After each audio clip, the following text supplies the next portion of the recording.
Yes. Good morning, good afternoon, in fact, ladies and gentlemen.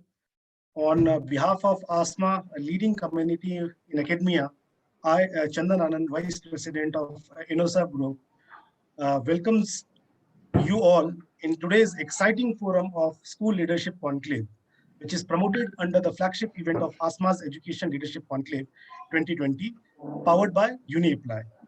This is a 3 months webinar series, which is actually focusing on preschool, schools, universities, higher education institutions, skill training institutions, and we have got thousands of registrations and attendees who have been witnessing since the inaugural of the day till today, and they have been benefited so far.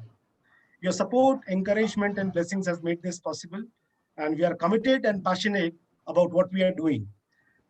We are creating a knowledge sharing platform and networking platform with who's who from the industry, creating opportunities of collaboration between government, corporate, and academia. And we are thrilled to inform you that the webinar got overwhelming response and participation from across, not only from the country, but the rest of the world as well.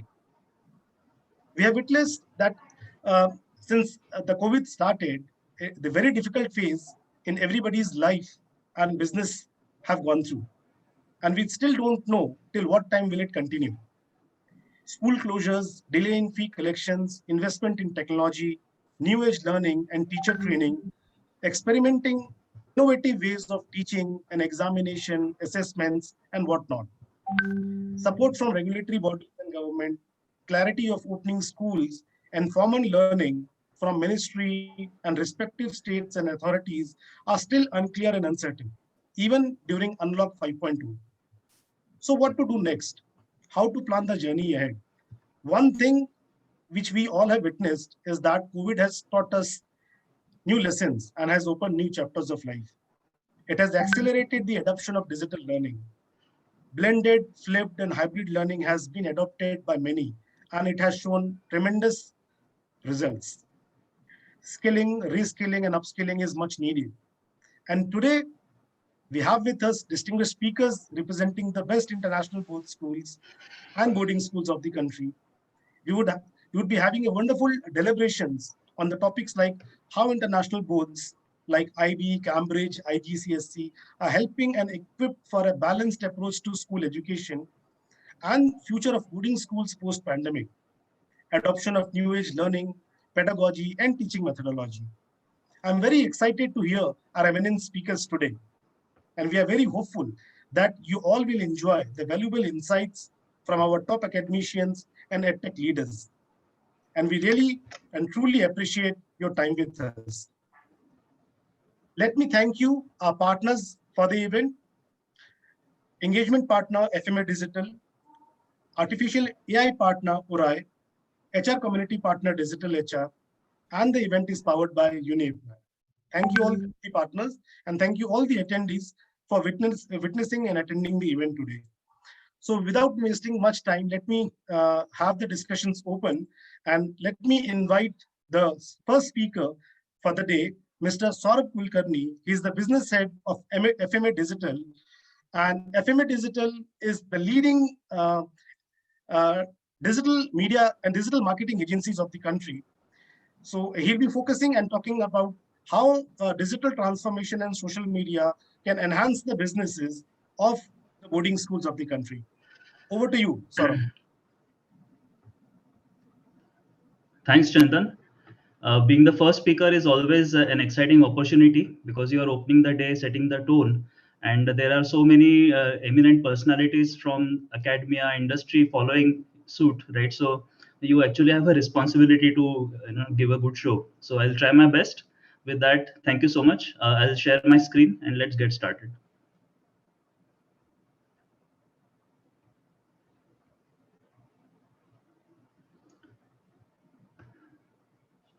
I hope you are able to see the screen today.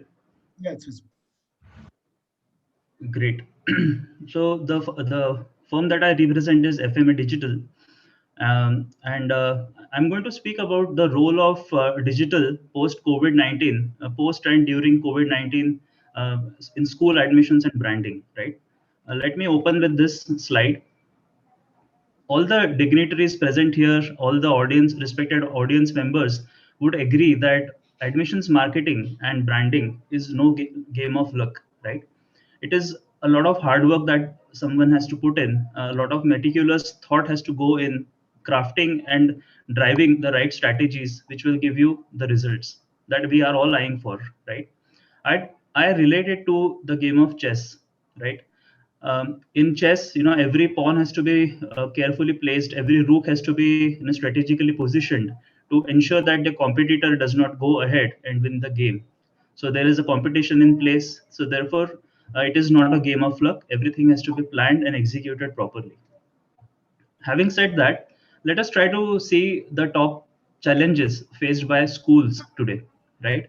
Right. These are the most common ones that we encounter when we work with them, right? From student stagnant enrollments, insufficient leads, lackluster brand presence, right? Weak brand positioning, fragile online reputation, poor quality of leads, right? And adding to that, the uncertainty like COVID, we just hits us left, right, and center without any preparation. We didn't anticipate it, and nobody could really be prepared for COVID in time. And really, I say this jokingly, but if we were having this conversation in February, that all the school campuses would be closed, 91% of the students would be working from home, would be, grounded at home. And I think we would all be joking at that prospect. But the reality is that, we are where we are, right? We are all grounded, economies under lockdown. We are all facing the repercussions of COVID. Now, we also are introduced to a new term, right? It's called the new normal. And for many of us, we do feel whether new normal actually presents new normal presents new problems, right? And this is a dilemma that many top stakeholders from schools, directors, school principals, chairmen, they all face. They really try to feel whether the new normal is the new problem. Let us look at the situation that we are facing, right? What is the current climate in schools these days? So let's look at the first one. There is a growing concern about enrollment, right? Economy is already under lockdown.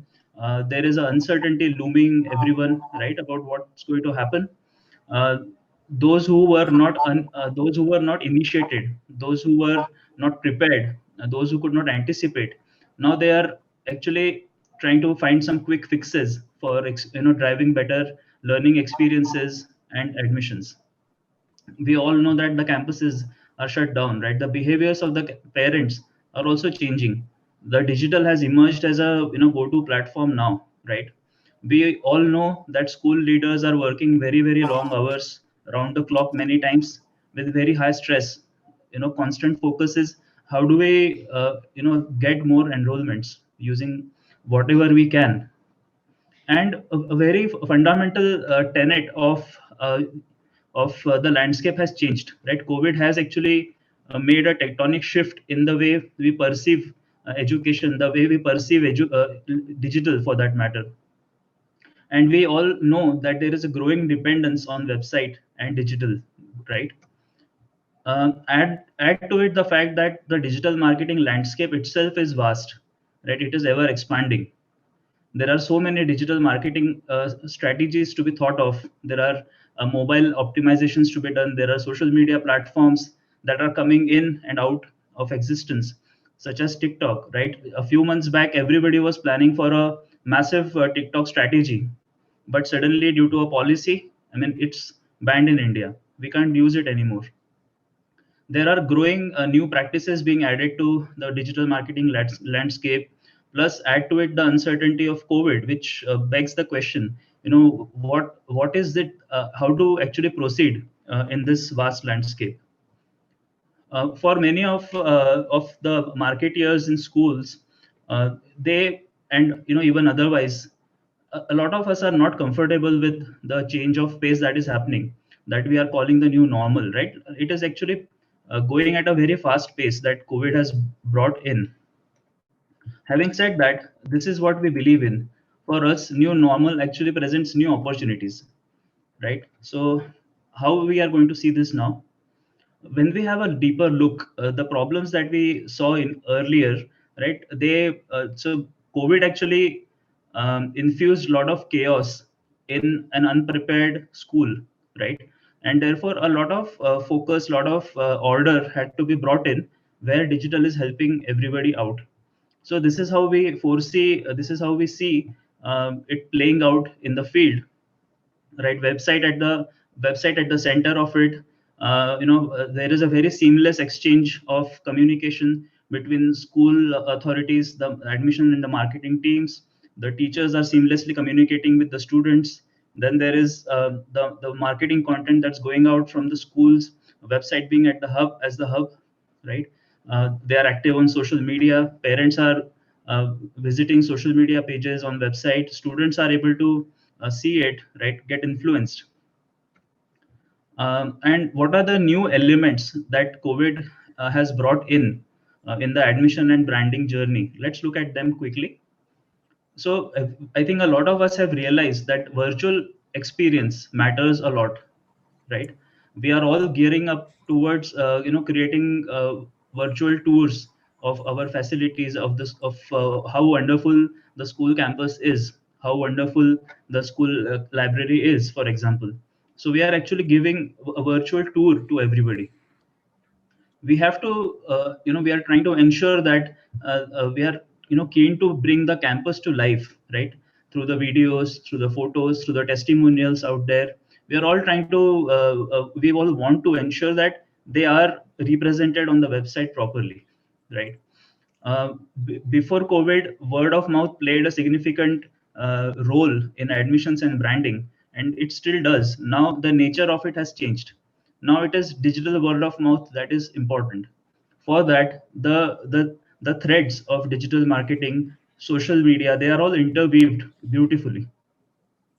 We are all the new parents, the young students. They are looking for a one-stop solution for finding and posting information, right? And website, email, mobile app, social media, they are must-haves. They are essential part of the strategy. And to achieve this, what you need is a right digital marketing partner who understands the higher education and education deeply, right? Who has proven experience in marketing, in crafting campaigns that have worked wonders for the schools, for higher education, right? And is someone who is agile enough to meet all your admission and branding goals. We are FMA Digital. We are a leading digital marketing agency working exclusively in the education segment, right? We work with the 100 plus leading universities, institutions, schools in all their education marketing, branding, lead generation, ROI needs. So we are 7 year old in the industry. We are headquartered in Pune, and we have delivery centers in Bangalore, Delhi, and Mumbai. These are some of the names of our esteemed clients. We work with the established higher education university institutions and universities, right, who have in-house teams. And we also work with those names, reputed names, who don't have in-house teams and are looking to partner with a trusted name who can work with their objectives. Let's look at some of the clients from the school and early education zones, right? So we are working with the leading name in early education called as Learning Time. We are working with Cambridge English School in Bangalore. It's a popular ICSE school. Then we are working with the first world school in Chhattisgarh. It's called Rumta International School. Then there is the American school that we are working with, which is the first chain of American accredited preschool in India, right? And the other names are also mentioned here. So right, so this is what we are doing essentially. We are helping leading universities, institutions, and schools grow leaps and bounds using the power of digital tech and marketing. We are we are providing impactful social media campaigns. We are developing stellar websites for them. We are really good at driving result driven search engine optimization strategies and online reputation management campaigns. And we have an in-house team that works with developing powerful video stories focused on the top stakeholders, faculty, campus life, etc. And we have proven expertise in content marketing. These are some areas that we are working with. So we are here to help you achieve all your marketing and branding goals in the new normal. So consider us as your trusted partner in the journey. And we are happy to give a complimentary audit to all the panelists today and also to the audience members who are participating today. So please, my team will be in touch with all of you to check how we can get started with the complimentary audit, whether it is for online reputation check or website or SEO analysis or your social media analysis. We'll be happy to provide them. This is my final slide. Which of your top marketing challenges can we solve? Please give us an opportunity. You will be very happy with what we have to offer to you. Thank you so much. And over to you, Chandan.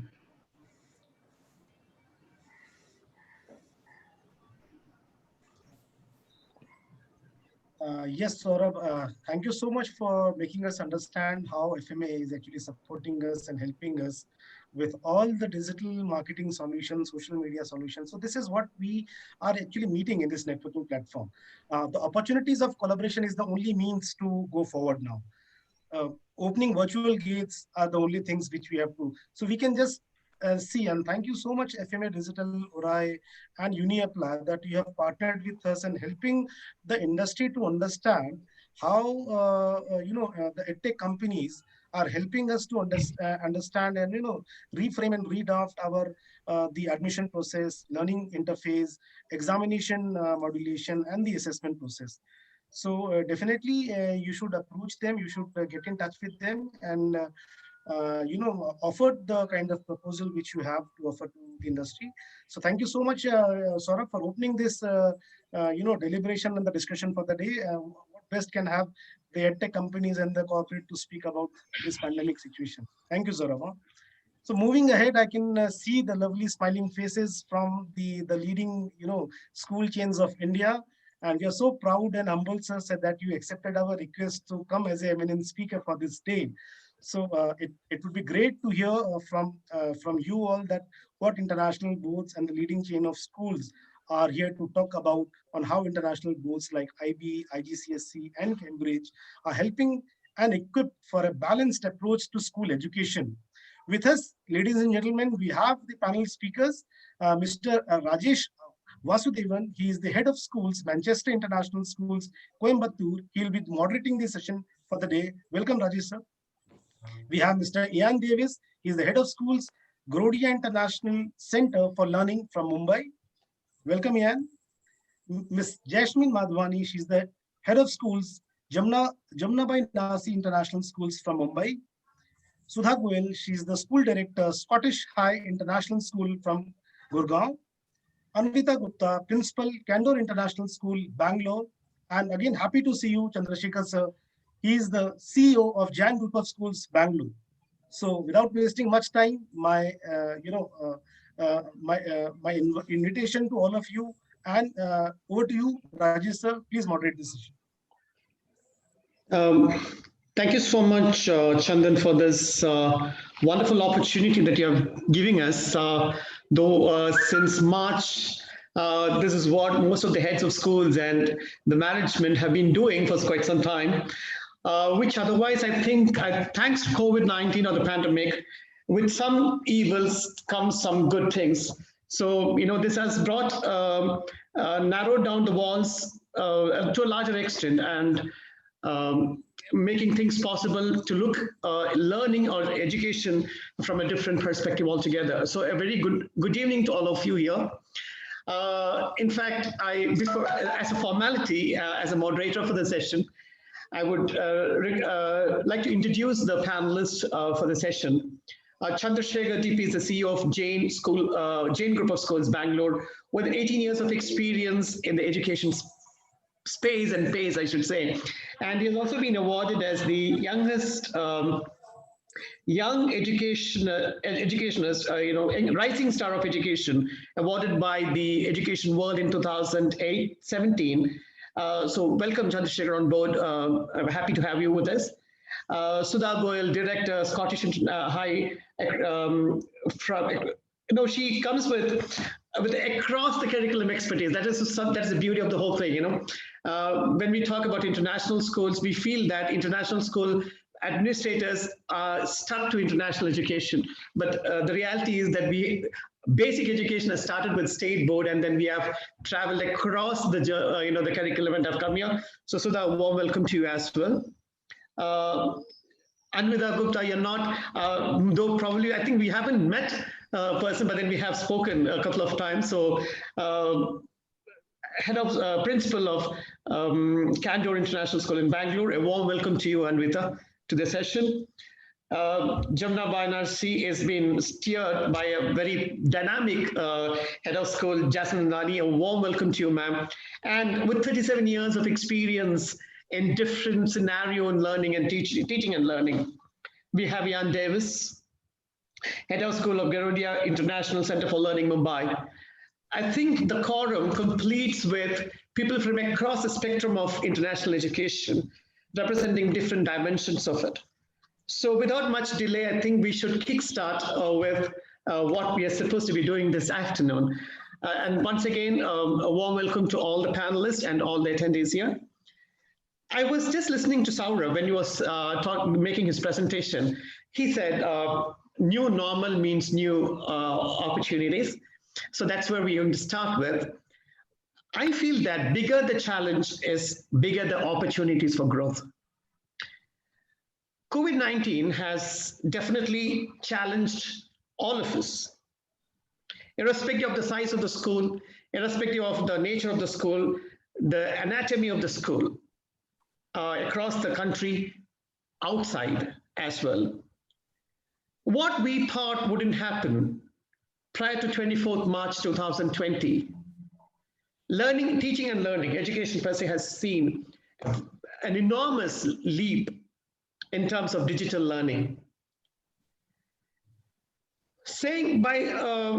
Having said that, on one hand, we have the faculty and the students trying to cope with the emotional, the mental, and I would also say the spiritual balance. Spiritual has got nothing to do with religion, spiritual in terms of learning. The spirituality of learning, when the faculty and the students and the schools at large are trying to navigate the process.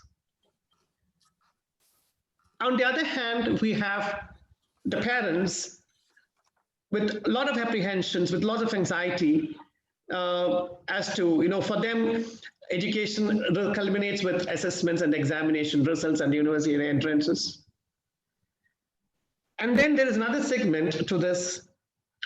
Teachers, again, it comes back to teachers and the school admin as to how and when are we going to meet the students on campus? How are we going to manage the syllabus? COVID-19 has changed everything around us. Some things for good, some things for bad. I remember, I would like to call it as a renaissance of the 21st century education. I would like to start with this question to Ian Davis. How do you view this new normal as an opportunity, as a challenge? And how do you see the post-COVID education system in India, keeping in mind your international experience? Good afternoon, everyone, and thank you. Quite a huge topic, and I'll try to be as brief as I can so that everyone can have a good say in the matter. I actually think that I would wrap COVID up with the recent NEP from the Indian government. I certainly see that there has been a groundswell and almost the potential for revolutionary change in India, with the emphases and the principles behind the new NEP, particularly with the move away from rote learning, with the move towards critical thinking, creativity, with a huge emphasis on conceptual understanding and the ability to use information rather than just repeat information as dictated from the teacher, with an emphasis less on the exam system, but more on building the profile and recognizing the individual strengths and qualities of every single student that there is. Now, COVID has added to that, because I think that Indian parents, when I speak to them, are far more aware that out of COVID must come new opportunities. And the international curriculums, I think, blend beautifully into the potentials that the Indian government are looking for, particularly in early years education, by the way.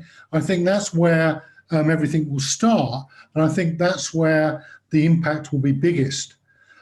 So how can an international board respond? Well, I think, to answer your question, it already has. The international boards are already doing exactly what the NEP is looking for. They already are flexible enough to deal with each student, whatever their strengths are, whether it might be music, whether it might be theatre, whether it's maths, whether it's science.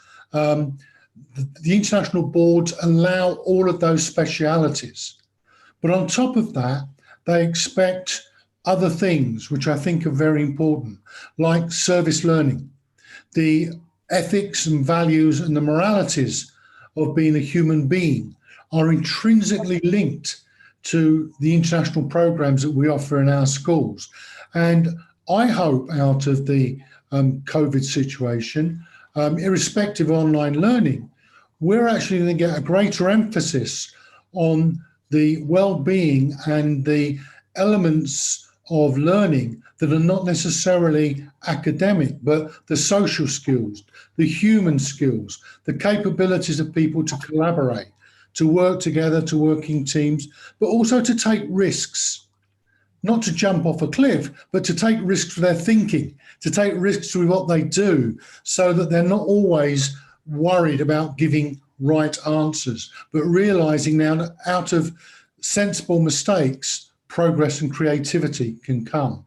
So without being too specific, I think the international boards already have that balance, already have that flexibility. And I would hope that Indian state board schools are very forward in coming to international schools and saying, how can we work together? How can we partner? Because one of the biggest things is going to be teacher training in this area.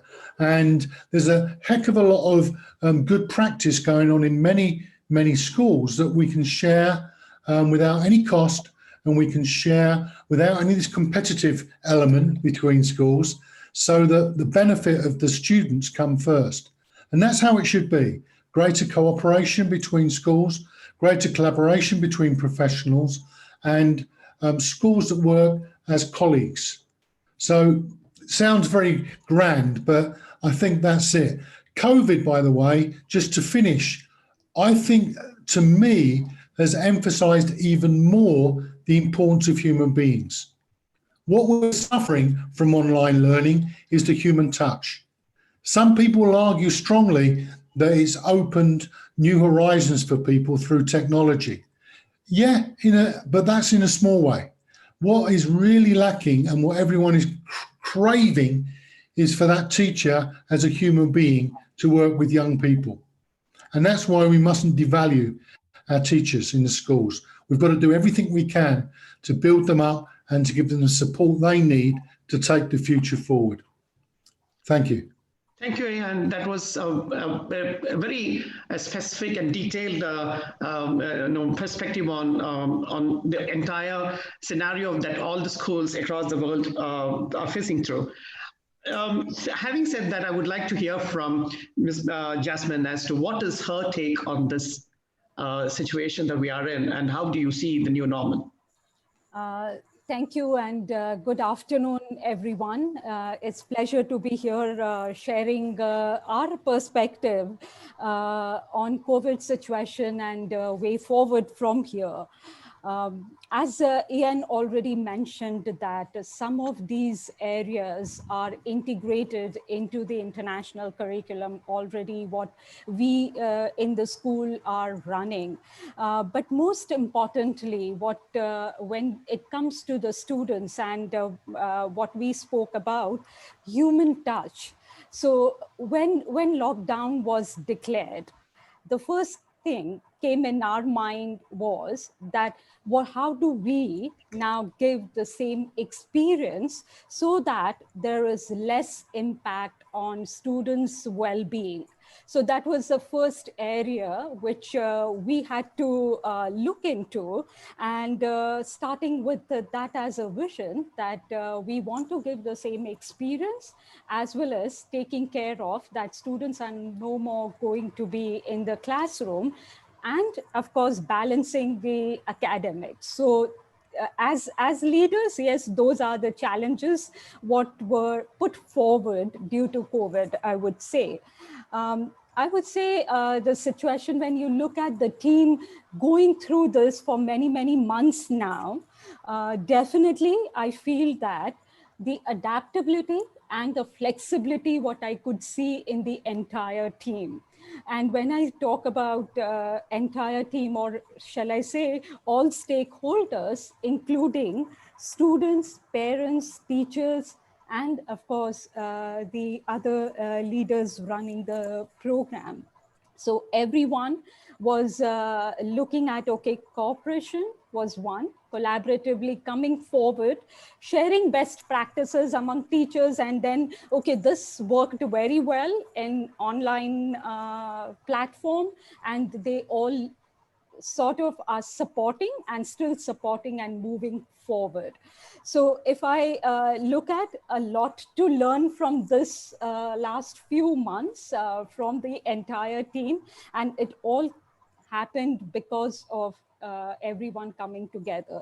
So once you decide on that, well-being of the students and how do you support that, I think the things do work wonderfully in the system. Yeah, thank you. Thank you, Jasmine. Thank you, Ms. Jasmine, for that. Now, interesting is that we are talking about human touch.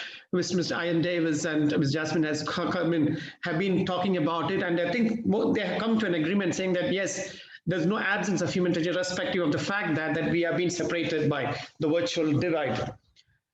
Mr. Chandrasekhar, now we normally talk about the volatile, uncertain, chaotic, and ambiguous world, and we say that that is what is education all about, preparing children for the VUCA world.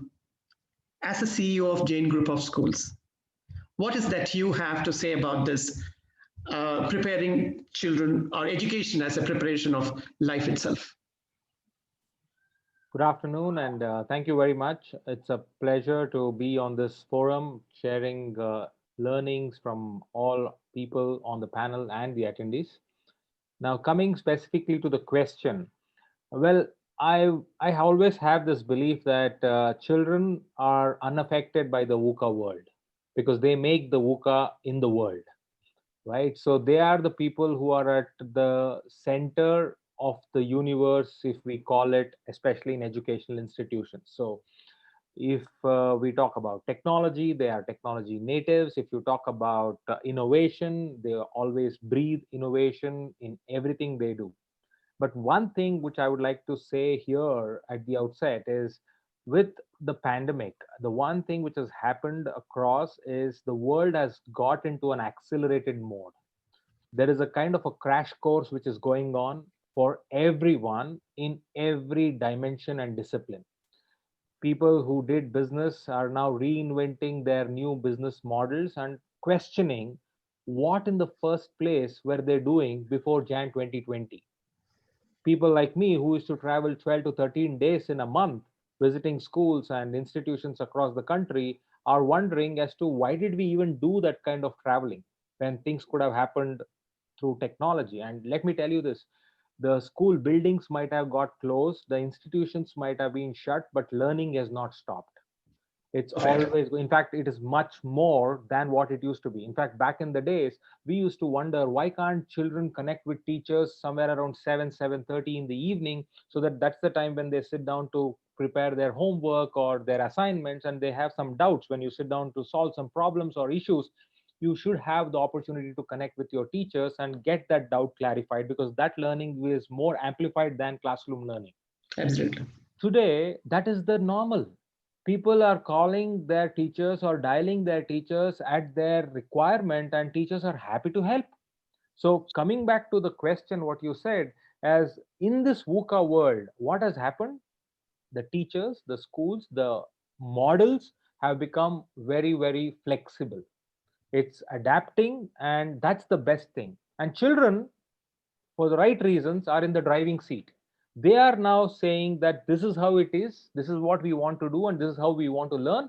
Now come on, give us information, give us knowledge, and let's collaborate and let's work. So all those training room lectures and models are now in your living rooms.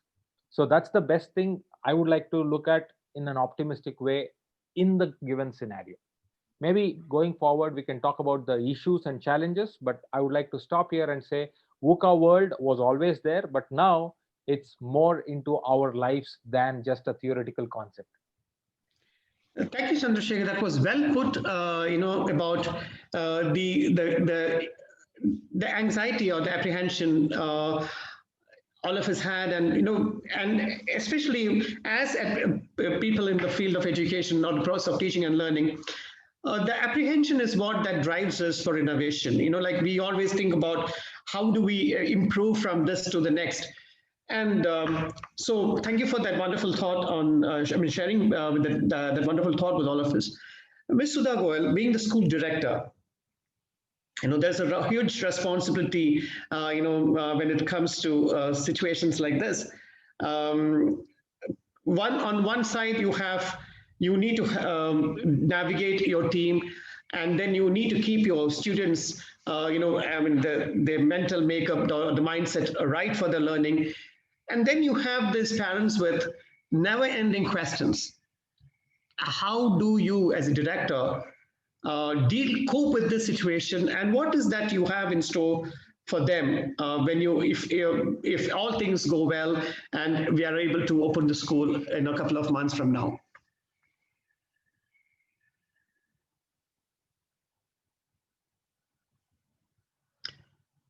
Ms. Sudha? Sorry. Yeah. Good afternoon, everybody. Some of you we have met almost a year back. It seems so long now. It's so nice to see everybody and meeting. And I would like to start this whole discussion by actually commending the efforts of teachers and students as well as their parents, and the way everybody has come together to deal with the situation, which we never thought it is going to be. The way the teachers have learned in a day's time, or maybe in 2, 3, 4 days, how they have changed from face-to-face teachers to an online expert tutors, which till this pandemic came in or set in, we were not used to. We never thought that our teachers, a Hindi teacher, a mathematics teacher, would be able to do such things.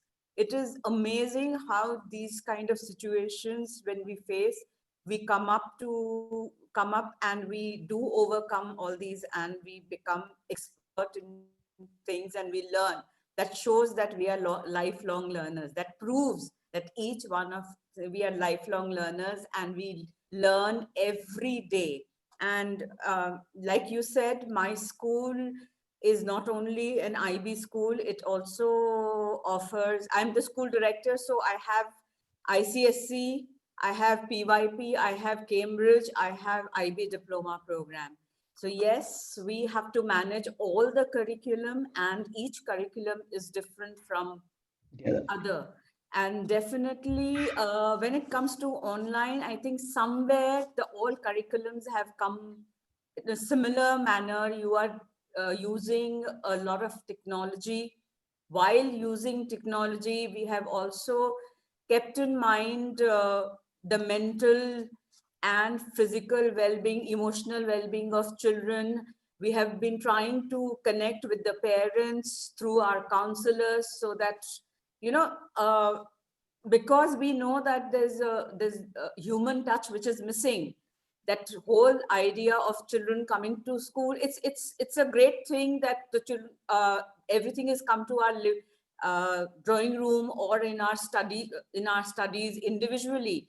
But that coming to school, meeting your friends, talking, gossiping, you know, being naughty, hiding behind somewhere, you know, teachers scolding you, all those things are missing. So we are trying to do that along with teaching, maybe a lot of competitions, online activities. So we have changed STEM to STEAM, where STE is there. We have also added A to it, so that we have you know, introduced a lot of activities where children themselves are participating and ensuring that they are kept entertained also, and not only online exams, and also exams like in IB diploma program. Very soon we will be starting with mock exams, and you know, all those things have to happen online, and the children are learning how to appear online examination, which used to be only, I think,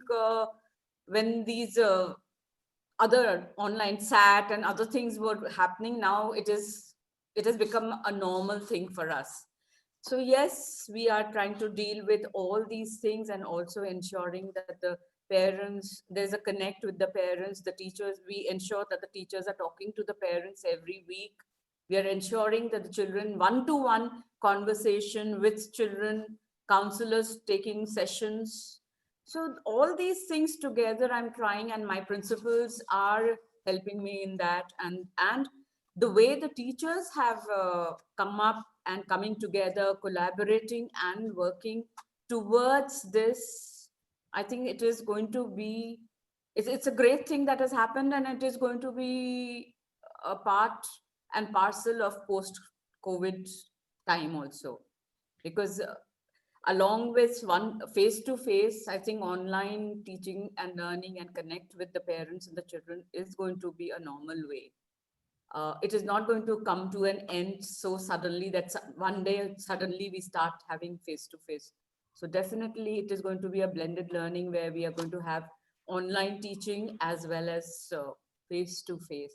Like the government has, in Haryana at least, they have asked us that we can open school, and but with consent and online teaching to continue. So that is a blending learning and teaching where you have to, if the children come, you have to take face-to-face classes, plus you have to also have online classes. So yes, it's a huge task for us, and we are trying to make a balance between all these things. Thank you, Ms. Sundar, for that wonderful insight on this. And Ms. Anvita, we are in the disruptive change. We are seeing disruptive changes in education. And as I said in the beginning, we are witnessing the 21st century's version of the Renaissance, the educational Renaissance. How, as a school leader, are you planning to capitalize on the disruptions that are happening around us? So yes, thank you very much. And hello, everybody. It's good to be on this forum and listening to everyone. I think the advantage from the disruption has already happened. I must say that when we started, we closed school on the 13th of March, I still remember. And at that time, disruption was absolutely at its peak, with teachers not knowing how to, go ahead with it, do things.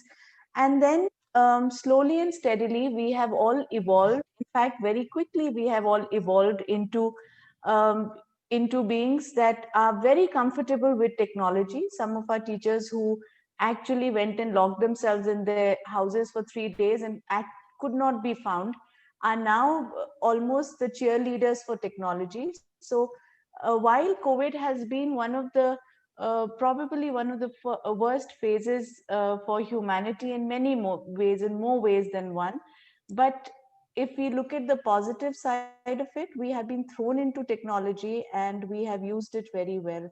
So I do believe that when the learning that we have had from this disruption is going to change the face of education when we start school. For example, the kind of challenges that have been thrown at us, and I'm sure at each school and that has been in this, we've come up with solutions for that. Now, some of the things, for example, that one of the big challenge was that the students weren't used to, there was screen time challenge for the students. There was the challenge of isolation. Suddenly the students who could go out and play were not allowed to do that because of the fear of infection.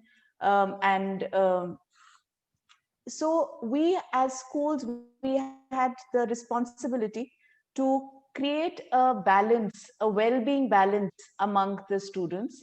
The teachers were coping with their own challenges at that time. But what we did was we came up with regular classes in mindfulness, which is something that, we were wanting to do for the longest. And in a school, something or the other kept happening. We couldn't do that. But this disruption gave us the opportunity to do that. We needed to make sure that our students get involved with each other and school, despite being behind a screen and sitting alone and looking at the faces. So what we did was that we have, in a very big way, given, we always wanted our student council to partly run the school. And this has been a great opportunity for us. So our student council is so active because these are the senior children. They understand the needs. They themselves are looking forward to, being in school. So our student council is almost running a parallel activity center for the students, and they send mails, and that is, I think that's a big plus that has, and it is something that is going to help the students moving to the next level, to the 21st century. We made sure that the whole school has assemblies. So the students who did not attend assembly earlier, I see them on screen now. I see teachers on screen because they are so parched and they are so desperate to be with each other. And we had to first almost go on rounds to see that is everybody in the assembly hall. Now they are the first to come on and log in, and they are so excited about it. They connect with teachers a lot more. We are working with smaller groups. We have the student counselor, who stepped in a big way into the school, and she has connected with students. Students are able to connect with her. So I would say that all this is really the positive that has come out of this disruption. And when we open school, we will definitely use all of this. And I do believe very strongly that despite the fact that we were very nervous when this whole thing started, we didn't know how we're going to do the curriculum, how will we train, but collaboration has increased manyfold. Collaboration not only among the teachers, but the students and the teachers, the heads, the coordinators. I do think that we are far more involved with each other than we were even when the physical school was there. I'm not taking away the value of physical school and the fact that we are all desperately looking forward to coming back to school. I have students calling me and saying, can we come for a walk to school, because they're so missing it. I also think the students have got and realized the value of school. This time when they come back, they're going to be a different lot. Thank you so much for that, Ms. Anvita. Now, it was interesting to listen to all of you on the first the round of this discussion as to how we see the disruption around us and how we have evolved as schools and administrators. Having said that, it is not always a bed of roses. There are a lot of challenges. Definitely, it's not going to disappear. The COVID-19 is not just going to disappear overnight and next morning we are not going to read in the newspapers that, no, you don't have to have vaccine. The COVID has disappeared from the planet Earth and you all can get back to normal. That's not going to happen. It's here to stay for some more time. Giving the as you said, not discounting the the significance of the physical infrastructure called the school, learning has taken a different anatomy, a different size altogether. How have schools in general, and your school or group of schools especially, have navigated the curriculum or the syllabus to adopt digital learning into the scenario? For example, what I'm trying to say is, until March, when we had the unit plans or the lesson, when we had the curriculum designed for the students, we never thought, as you said, none of us, even the weirdest dreams, thought that we'll be sitting in the lessons happen from individual spectrums. We never thought something like that. But have we really equipped ourselves or the schools to be, keeping the integrity of the profession? Are we really equipped to handle the new mode of learning for the students? How much of curriculum navigation has happened within the schools? How much have schools invested on teachers? I'm not sure that whether all the teachers were digitally equipped to handle the disruption, the classes. So schools would have to invest a lot on the teachers per se. So these are the different questions, different points that we'll be discussing. I would like to start with Chandar on this. As a CEO of a group of schools, how much of teacher investment has happened to equip them to handle this disruption? Okay. So I think I would like to be very candid and frank here on this conversation. Not enough. I'm talking for myself when I say how much of teacher investment has happened in training. I personally feel we are not able to do enough. And I have a little bit of a background to that.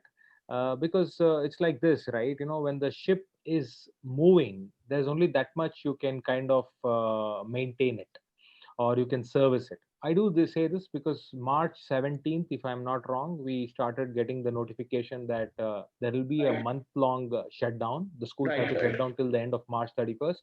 And eventually it went on, and now it's 6 months plus and it's never opened. Now, why am I giving this context is, at that time, we were kind of confused because March month is the month where there is admissions, there is assessments, there is exams, and there are a lot of other things. Now, we were immediately looking at, extinguishing that fire. Like, how do we handle all of that in a phased manner? Now, April, it kind of dawned on us that this is going to be the way for at least next 2-3 months when the lockdown nationwide was announced. So what we did was we definitely made some amends and we said, okay, all teachers will go through a compulsory 1 month long training where every afternoon for 2 hours to 3 hours, they will be equipped with the digital skills. So kind of, I echo the words of Ms. Sudha here. I have tremendous respect to all the teachers and the teaching fraternity, because I know for some time, some of the teachers were scared to even open an email account. Today, they have a Google Classroom. So the kind of change which I saw coming in that 30 days was amazing in the month of April. But having said that, why did I say that not enough is, after April, we are kind of constantly reinventing a lot of things, like the new curriculum, the size down curriculum came into picture. Then we started completing that syllabus and engaging with parents. And as a group, we operate in different geographies. We don't sit only in Mumbai or Bangalore or Hyderabad. We have schools in Nagpur, in Aurangabad, in rural Karnataka. Now, access, equity, electricity, internet, network, technology, all of these has big different challenges. So not one formula fits all. Some of the teachers, even to this day, 7 months into the pandemic, teachers are still conducting their classes on their smartphones. Right? So it's really different thing. So when you say, have we done enough to train them? No, because you need to really equip them and not one size fits all. But the fact is, we have definitely as a group taken some bold decisions. We have given complete autonomy to the teacher to say, technology is one answer, but if you think you can still take care of your children, because some of the people in the rural places, they're all in the same vicinity. So a teacher can always sit in the open ground and teach the children. So we have given that freedom also to teachers, saying that go ahead and do that. We have even sponsored sanitizer kits, masks, and other things, because at the end of the day, the total vision is learning should not stop. no matter how. But at the end of the day, everybody needs to be safe and secure. So these are different things which we are trying to do, but maybe it's a great eye opener. Once situation goes back near to normalcy, there is a vaccine out there, then we know where we need to put our training budgets and what are those things which we need to really work on handholding them. Thanks, Mr. Ryan Davis. What is your take on this? Like, when you're talking about teacher investment, yes. Yeah, I think that I speak from ignorance in compared to the previous speaker, because I'm in Mumbai. I'm very fortunate that we have a fully operational teaching force and student one-to-one laptop, etc. So moving online has not been a problem for us, and I understand that that's very different to the majority of people around the country, and I respect that. That said, we had to train our teachers, of course. We had to train our teachers in the nuances of how we want them to be going and working online, because it would have terrified me if we'd have gone online and we'd have just had teachers standing in front of a screen or just using a PowerPoint and saying, copy this, do this, almost like a teacher at the front of the classroom telling the students, by rote learning. So we've done an enormous amount of training with our staff on sharing good practice on how to make technology interactive with the students. So that means that with our leaders in learning in the school, they've created training not just for the staff, but also for the students about how they should be acting online, for example, how they should be engaging online. Just simple things like to students, keep your cameras on. Don't, shut them down because that's impolite.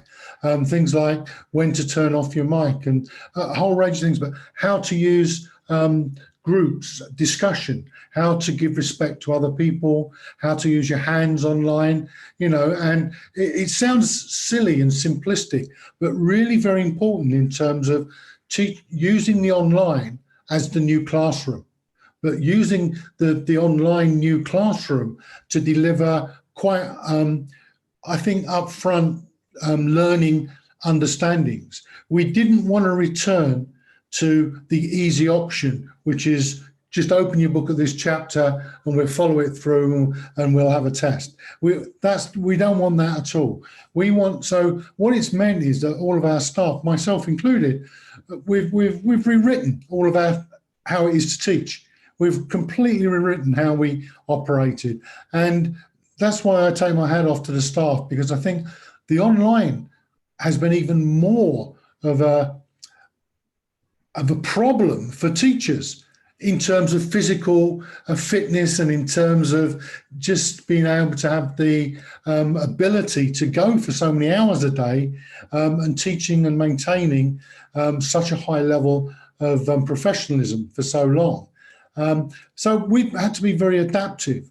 We have at the end of every week sessions where we have teachers, the online opens up new opportunities. So we've had more and more teachers going into peer observation where they've observed other teachers operating. So when we've had one teacher who's really good at using questioning online, we've given them other teachers, and one by one they've gone and observed them online. Much easier than physically going, and walking the other side of the school to see them. We've had them developing much more innovative curriculum links, even to the extent of experiments, in the laboratories. And we're a very heavily experimental school, and we'll have to make up some of that time. But we've still tried to maintain that. I mean, even the orchestra still meets playing online. And so you can do it if you try. But we're lucky. We have, capable teachers with technology already at that level. So I am blessed. And even so, it's been difficult for us, and we have had to tweak and learn and share regularly what we're doing to teach in a new way. Thanks, David. Thank you for that. Jasmine, like having said that, since you're coming from the Mumbai, like, you know, this is for all three of you who are ready to speak. See, I want you to look into this. Like when we are talking about investing on teachers, there's a potential thing that we are missing is, you know, teachers develop in the staff rooms. You know, teachers develop, even the students develop in the classrooms, teachers developed in the staff rooms, you know, collaborating. So for me, collaboration is to, you know, agree with people who we don't want to agree with. You know, so that skills are missing in teaching, and everybody is trying to put up the best in front of the camera, even the students and the parents and the teachers across. How do you, Ms. Jasmine, and you know, trying to make sure that the skills that the children should pick up, the social skills, the behavioral skills, which they are missing out at this point of time because being at home in isolation, how are the collaborative practices being handled for both teachers and students? So thank you for asking that, how collaborative you know, activities are handled. If I look at everything is happening even now in the virtual spaces. So when we talk about training the teachers in outside the staff room, we said that, okay, let's quickly make the WhatsApp group among all the teachers, and something you have done which has worked very well, the teacher puts it up on that WhatsApp and everybody's learning from there. Yes, as we are talking about, human touch is missing, no doubt in that, but then the virtual space is open for the teachers. We run online Zoom classes, and again, fortunate that our school is in Mumbai city, where, you know, we don't have other challenges, and our staff as well as, you know, our students have their devices, and not just one, multiple devices. So to conduct those things become more easy. Our training was focusing, yes, how to engage students into those lessons where what Ian mentioned, we don't want to run the PowerPoint one after the other. So how do you engage them? Some of our teachers, they start the lesson with the meditation of 2 minutes, 3 minutes to calm everyone down, because suddenly, you know, you see your classmates over there. So you have to define the rules again for the virtual classrooms, and teachers, to calm them, would do this. For collaboration, take them through the different breakout rooms, and then teacher is going from one to the other room to have a look at that what children are learning in those sessions. So for teachers as well as students, I would say collaboration has happened in that way.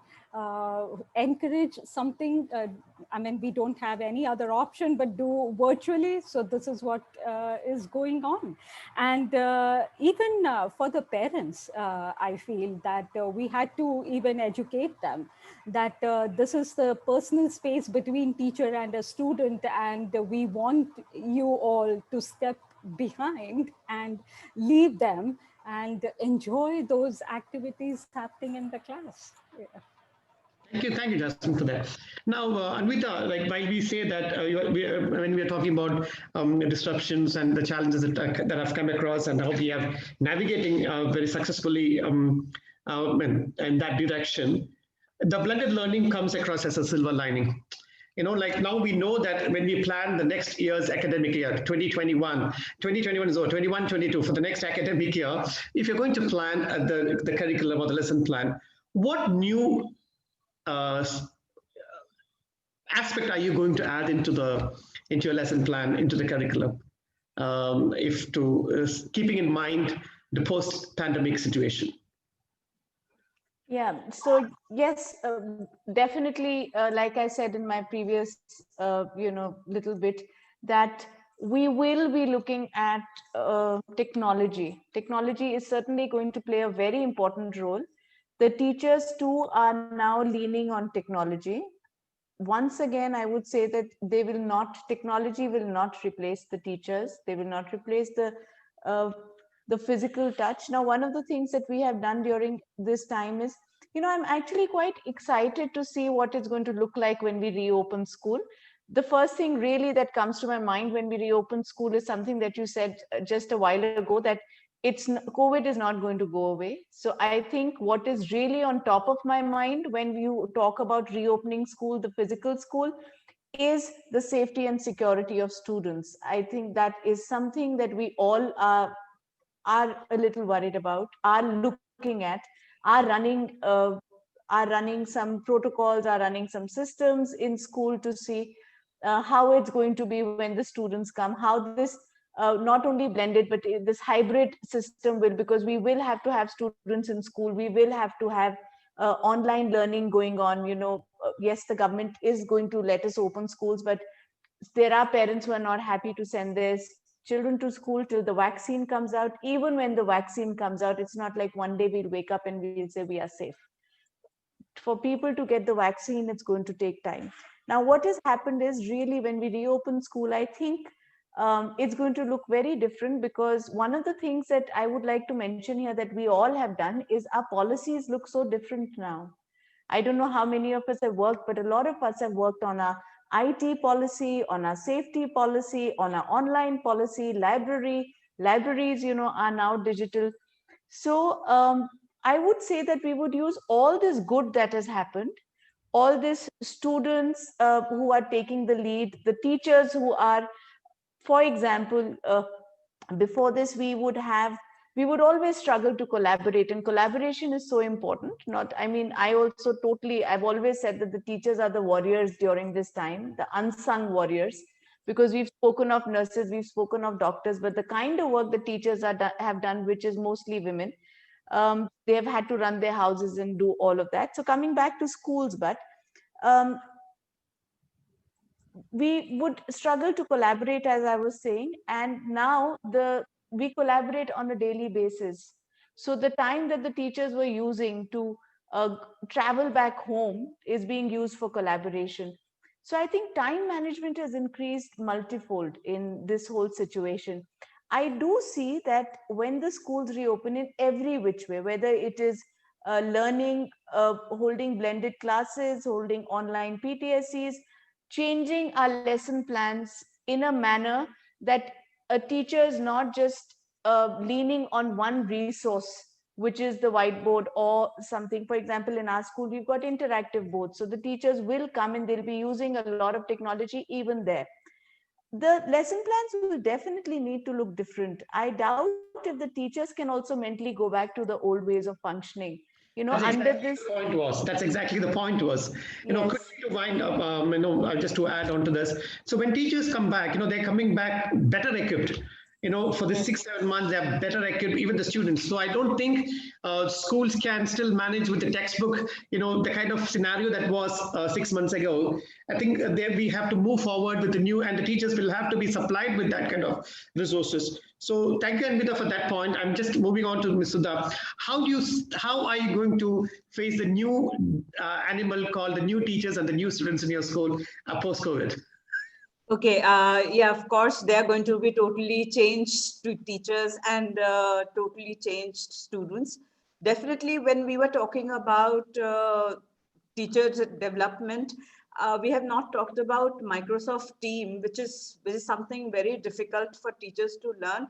But I am so glad to see the teachers who have learned, and also the parents, because it had to be taught to the parents and the children how to work on Microsoft Team. Zoom is much easier than working on Microsoft Team. But yes, I think our biggest budget will be on training teachers, as well as our lesson plan. Like everybody else said, that lesson plan is going to have a lot of technology being used, and definitely much better technologically trained teachers as well as children.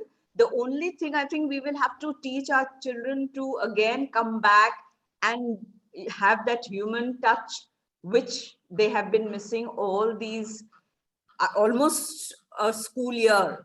In Gurgaon, at least in our side, the school starts from April onwards. So we are almost coming to an end of the session, and by February, March, everybody is going to have their annual exams and finish the session. So almost a session has gone without coming to school.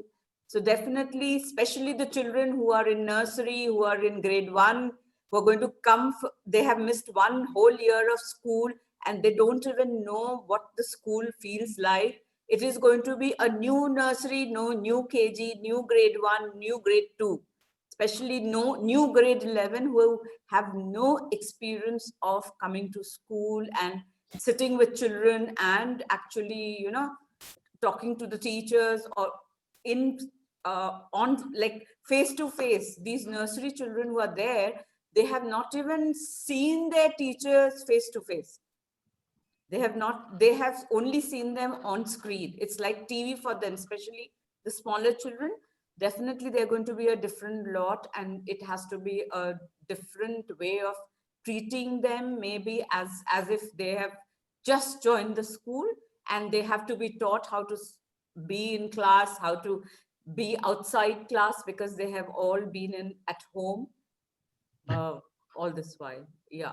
So preparing for that. We have another 10 minutes to take the questions from the audience.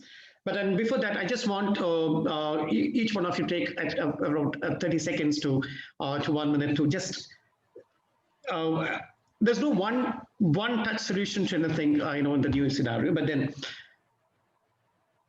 what is, while we are speaking about so many things that we haven't, the assessments, the assignments, the labs, all these things are missing in the scenario. So schools definitely will have to look into it. If the online classes continue to stay here for another 3 months, how are we going to do this? Chandrasekhar, how is that you will be, what is the one quick answer to this is how are we going to handle the non-classroom activities for the students? Well, I think the way we are handling, I don't have a magic formula to it, but I'll tell you what exactly we are doing. We are trying to go with the flow. When I say we are going to go with the flow, have the bigger plan in mind that students or children need engagement. As adults, we are all confined to our four walls. We are all indoors, but that we can still make do with alternatives like technology and other things. But a child needs physical activity. A child needs engagement. So what we are trying to do in our schools is we are trying to help children understand and cope up with the new normal by creating opportunities. So for example, we have got these 2 hours between 4:30 in the evening to 6:30 where they can kind of tune into any of our classes through the Zoom and through Google Classrooms, which are non-academic. When I say non-academic, there is art, there is music, there is dance, there is Zumba, there is some stretching, yoga, and other things where they can kind of, it's like a summer camp. It's an ongoing summer camp of sorts for people where anybody can log in, and we try to create them into breakout rooms and we give them that kind of hand holding. And we also know, like, there are some observers in those classes where some children just log in, tune in, they don't do anything. They just tune in and then they just stay quiet. So there are our observers who will reach out to them later and try to help with them. So these are things which we are trying to do apart from the organized timetable scheduled classes. But yes, there are options which we are still exploring for labs. As of now, this is what it is. Yeah. Thank you so much. I think Ms. Sudha, just 1 minute, if you can spend about 30 seconds on this. Staff में दोनों, labor or non. Can we mute? Mr. Sanjeeva, I guess, can you please mute the mic? There's a session going on.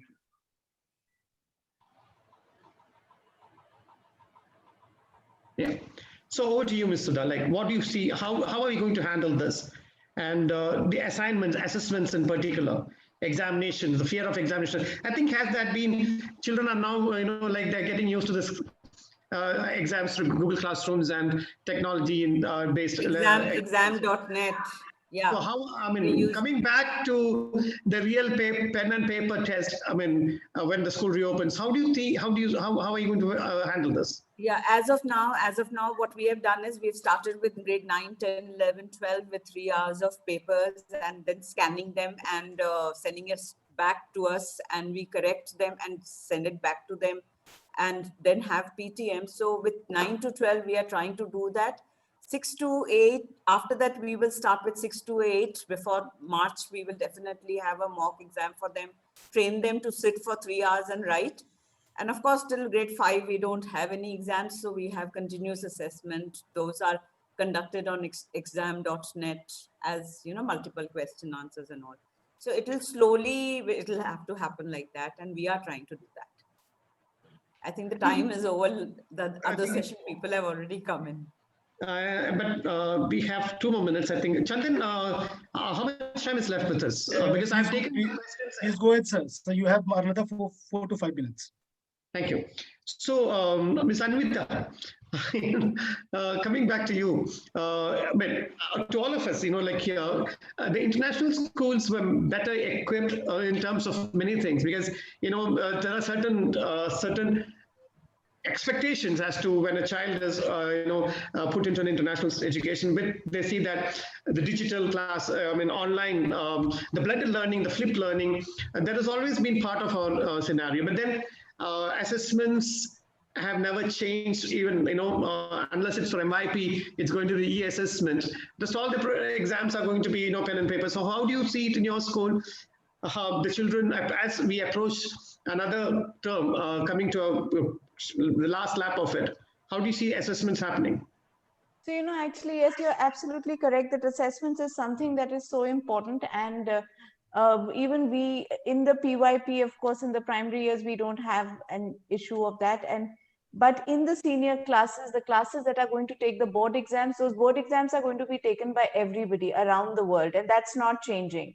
So yes, that is one of our concerns, and we are looking at different ways of doing it. Till now, what we've done is that we are using different tools like exam.in and others, and we are trying to work with the students in smaller groups so that it is a security tight kind of an examination. So right now, that's what we are doing. But moving forward, for the students to come and sit in an examination hall and work with a pen and paper, quite honestly, we are hoping that we will get some kind of a flexibility by the Karnataka government also, and we will be allowed to call students, because that's, as of now, of course, we are doing everything online that we can. But moving forward, if we have to give the students a real time, with the posters and with all the, things that are required by the IB and the CAIE and all. So we are hoping and we are looking that in case we do get some kind of a flexibility, we will look at calling students to school in smaller groups, keeping all the safety security measures and not call them all. Yes, the teachers will again have to work a lot harder because they'll have to create that many more papers. You can't have the same papers with different groups. But that is something that we are looking at. And I guess, we've already worked so hard this year as a school community. And we will continue to do that. We are hoping in case that doesn't happen, we will have to find another way to do this and give our students the mocks and the midterms and all of that they need to do to be able to be successful in the final board exam. So we have 4 board classes. So we are looking at it very closely. Thank you so much for that wonderful insight on the post-pandemic school scenario and the current scenario. I would like to call it as a balance, imbalance, new normal, and the new education policy. I think we are going to blend all these things together into a wonderful package. And I think as all men, like all of you, even I am as a head of school, very excited to have this new scenario for teaching and learning. I thank all of you for all this wonderful insight that you have shared with us. In fact, I really wanted to talk about the national education policy, but then personally, I feel that the new education policy is nothing but the international curriculum wrapped up in a different package altogether, which the international schools have been doing for quite some time, the critical thinking, collaborative planning, all these things. So, I really didn't want to invest this energy time on discussing national education policy, but we have done a quite immersive study on the scenario now and the scenario that is going to come. I wish each and every one of you all the very best in your pursuit of learning along with the children. And I thank ASMA for giving us this opportunity. And I really enjoyed, navigating this session with each and every one of you. Thank you so much. Thank you. Yes. Thank you. Thank you, you. Mr. Rajesh, for summarizing this. And let me tell you, sir, lovely moderation done by you. I could really say that, and the kind of participation which came from rest of the eminent panelists is the rightful justice to the topic which we have set for the day. And we definitely thought, after so much brainstorming and having a discussion from the industry speakers and the eminent academicians, what should be the topic and the focus area of the discussion, because many webinars, discussion events are going on. But any event which is focusing on international boards and boarding schools, I have not come across personally. So hence I thought, why not ASMA give this an opportunity, and let us invite the people from the international boards and boarding school. So these are a few segments who are actually setting examples for rest of the the school domain people, and are also setting trends. As you rightly said, sir, the school were already following some kind of a blended, pedagogy and the curriculum, what international boards have been doing. I guess this brainstorming and a deliberation would definitely give an eye-opener for rest of the people who are actually listening you, witnessing you. And let me really appreciate the kind of efforts which your teaching and non-teaching staff, along with the leadership team, is doing, sir, to navigating this difficult situation, and again setting tune and getting equipped to the new normal, sir. A lovely moderation and a lovely discussion. Thank you all for coming to this panel discussion. Thank you, sir. Thank you. So much. Thank you. So with this now, let me invite our next speaker for the day. We have Ms. Bhakti Bhosle. She is the Customer Success Specialist of Orai Robotics. Orai Robotics is also our AI partner for ASMA Education Leadership Conclave, for the School Leadership Conclave today. And she will be talking about on the roles on conversational AI in shaping the future of boarding and IB board schools post-pandemic era. So let us hear from Bhakti what she has to say about how Orai Robotics can, help transform the business models of schools. May I invite Bhakti? Over to you. Thank you, Mr. Chandananand, for a quick introduction. Very good evening and a warm welcome to before I start, I would first of all like to thank the entire ASMA team, Orai Robotics, Mr. Rahul Jain, Mr. Swapnil Jain, for giving us the opportunity to be a part of this wonderful session. I happen to be a part of the entire session that was happening for the past session. So I was, keen to know that what are the challenges that have been faced by the entire eminence or the industry in the education sector of, adopting to the new technology, the entire pandemic situation, how it's been, helping the teachers, the stakeholders, and even the students and the parents in getting adopted to this. So as everybody's, having their own battles, there has been even the battles in terms of handling the marketing side, the entire journey of students being onboarded, giving the trust factor in the parents that the children are in the very safe hands when they come to the schools for admissions. So this has been a complete, first ever challenge, I believe, as far as I've come into this industry, that everybody is facing these kind of challenges. So how at we Orai Robotics are helping to adopt to the AI technology, and how we can help you automate this entire journey. That is what I would like to cover in this upcoming presentation.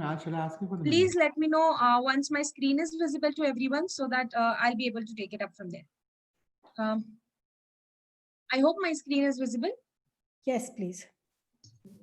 Yes. So or basically, Orai is an entire AI conversational platform which is going to help in the boarding and the board schools with the entire AI powered capabilities and automated the entire journey using WhatsApp as So how is WhatsApp going to help us, and what are the details, that have been required? So the current slide that you're seeing, it's the entire journey that happens in the boarding school. So be it your pre-admission, during admission, and post-admission. So pre-admission is definitely one of the bigger challenges when we talk to our counselors. The counselor tells us that, okay, this was a general query, and these are the repeated questions that we are facing.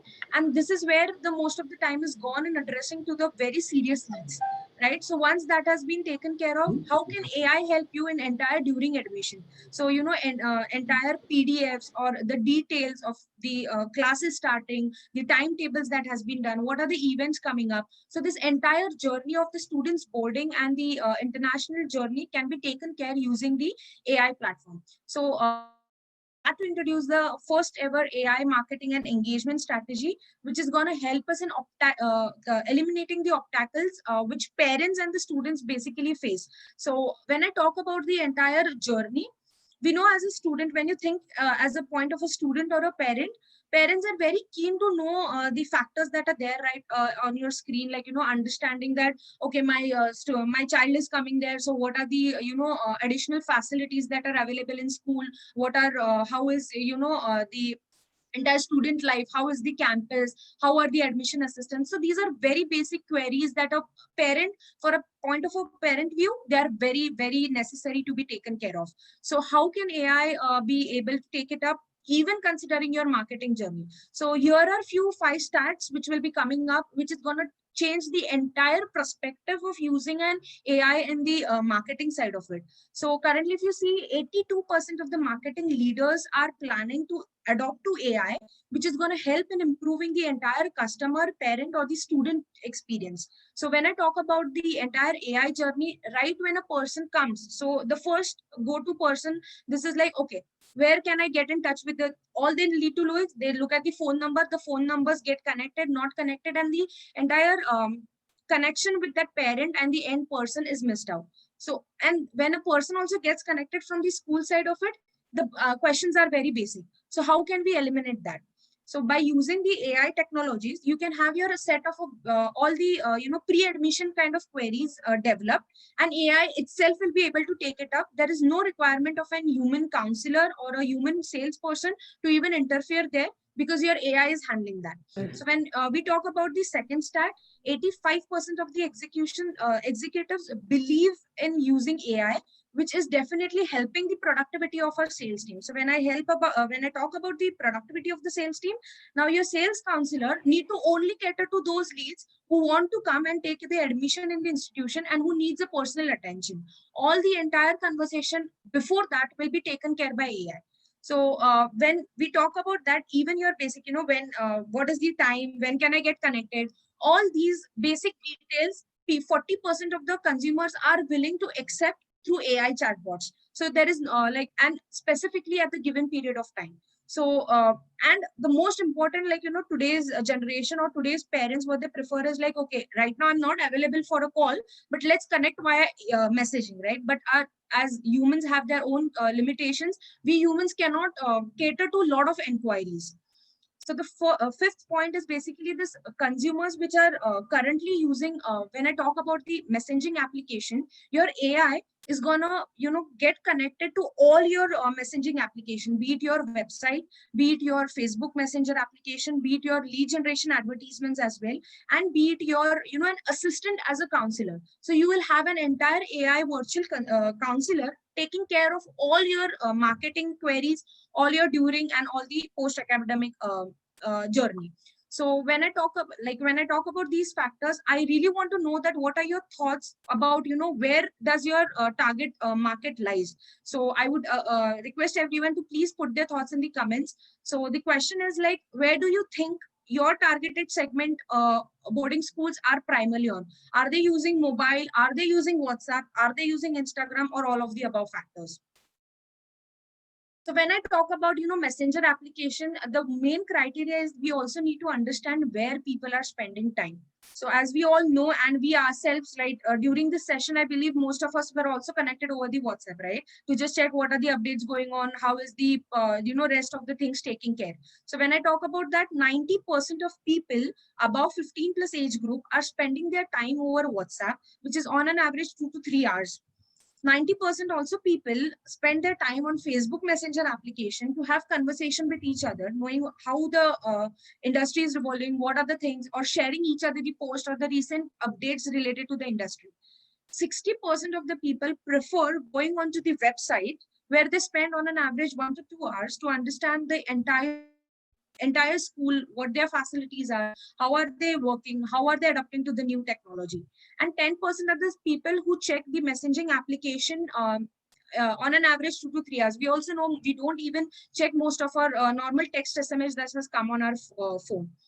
So what defines a successful omni-channel strategy and how can ORAI help you in that? Before moving to how ORAI can help you, we also need to understand what is omni-channel.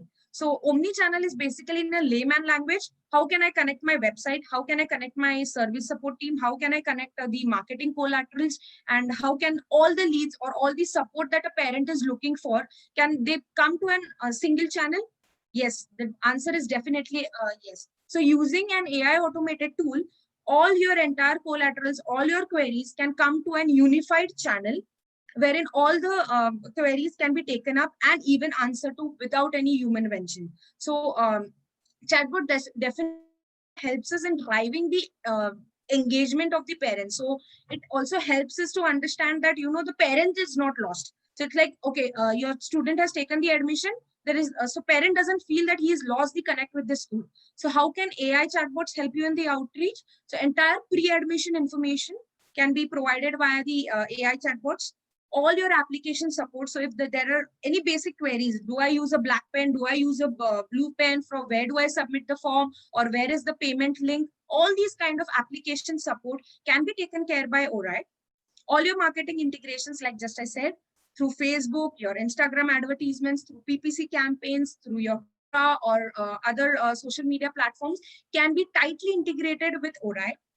So on-campus support. So now the parent has come in and they need any, query that where is the admission department or how can I reach to the admission department? All these kind of queries can also be taken up by your AI assistant. Multilingual support. So one of the best features of ORAI is ORAI can be integrated as to any local languages as per Google, can be done inside the platform, and parent can have conversation with a person with respect to their preferred language. And even the placements such as scholarship assistant and alumni assistant can be provided using the AI platform. So the screen right in front of you are the quick benefits that ORAI brings onto the table. Now it's time to go beyond the chatbots. So the entire future you see is the conversational AI and engagement, which is over WhatsApp. So trust me, like if you ask us, our age group, the first thing like boyfriend ka message hai WhatsApp pe, we are like first one to see it.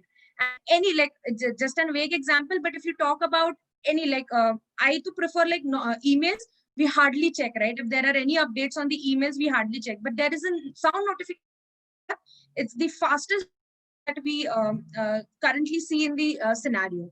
So the entire technology and the architecture of the conversational platform, what does ORAI help you? ORAI is an conversational AI with a customer digital experience. ORAI also has voice capabilities. So if your child wants to know that, okay, what are my tomorrow, schedule, or what is my timetable, when are my exam coming up, or okay, Google. So ORAI has the capabilities to answer these kind of queries using the voice assistant. All the automations, instant support, instant response, 24/7 available over all the messenger applications. And with all these factors, ORAI will also help you with a predictive analysis, even letting you know if this query is a hot or a cold or even a invalid. So our counselors and our school teachers know, okay, these are the people that, we need to cater to first. So when we talk about the entire omni-channel strategy, we also need to reimagine on the complete omni-channel strategy. With ORAI, ORAI can get integrated to your WhatsApp with a verified green badge, and with all and WhatsApp can become one single source of the customer engagement through across all your marketing collaterals. So here are the slide which is right in front of you. Here are few verified institutions ORAI. I'm just quickly moving to a 20 seconds video wherein we'll have the entire a scenario how ORAI can help you. I hope the video is right in front of you.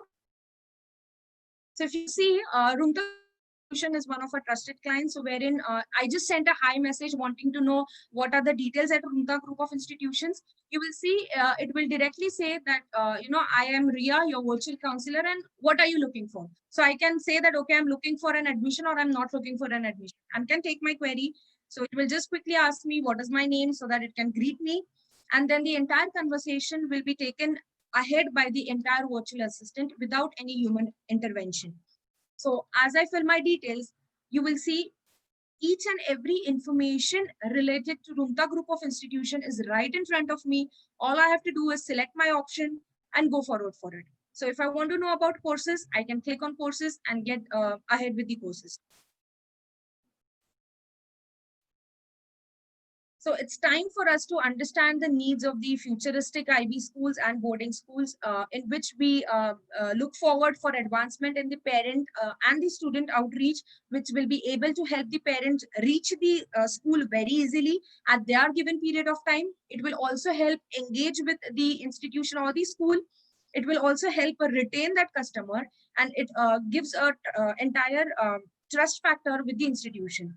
So with Orion, we have one of the best disruption technology adopted. When a customer or a parent is in, you can send your entire scheduler, your timetables, the upcoming sessions, the upcoming details automatically without any human intervention. All you have to do is just prepare a calendar, upload it, and done. All your WhatsApp drip campaigns, and these communication can be sent to the parent in over WhatsApp itself.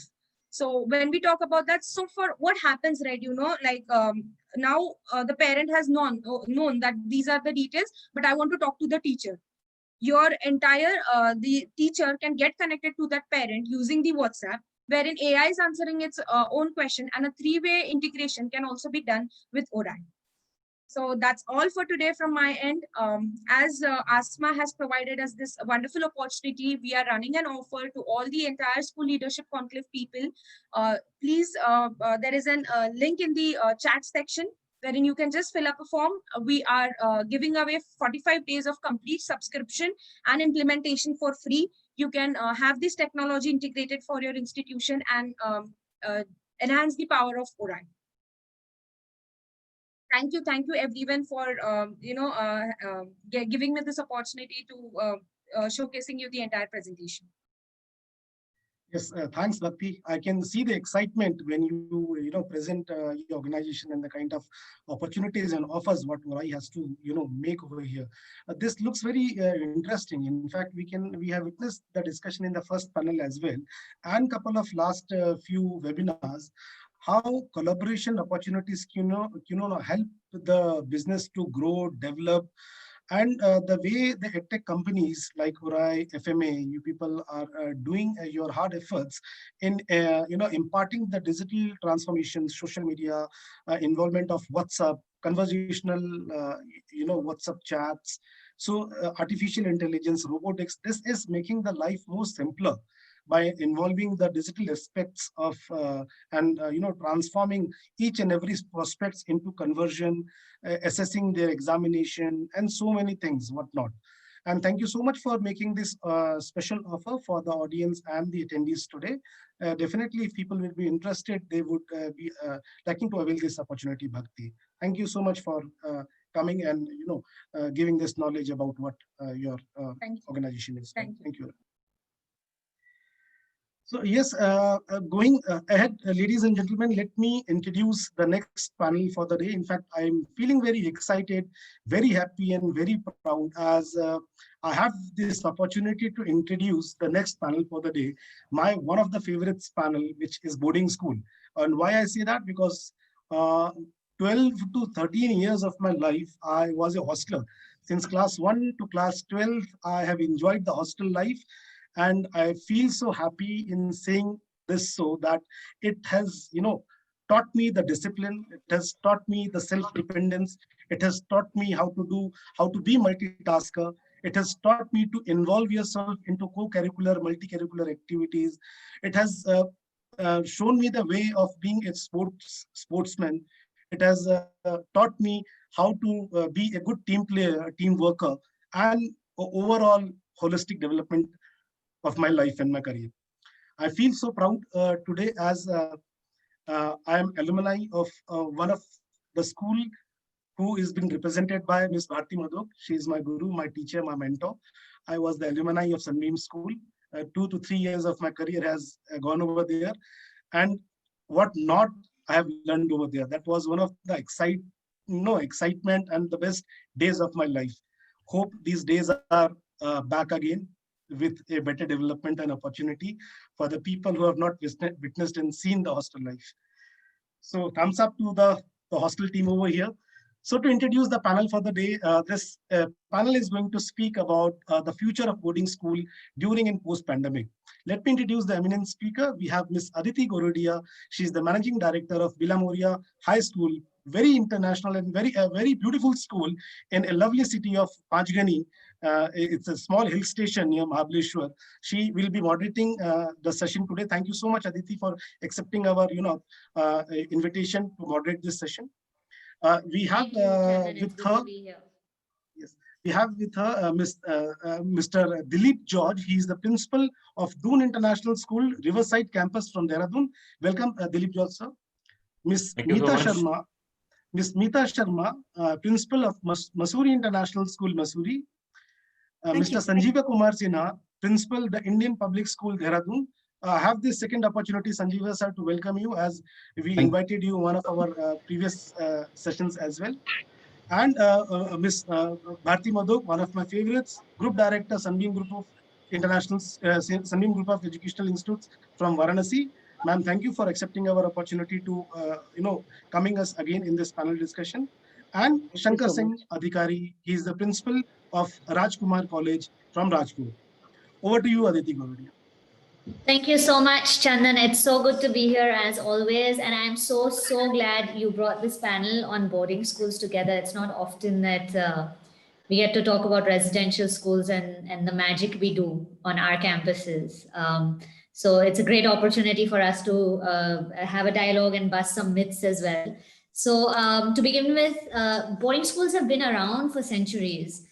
From the earliest gurukuls to the British era when modern education became synonymous to what we now call legacy schools across the country. And some of the leaders sitting here right now are the leadership of these legacy institutes. And I'm totally getting goosebumps moderating this right now. So it's an absolute honor. Thank you all the panelists for being here and to come here to have a dialogue about the future of boarding schools across India.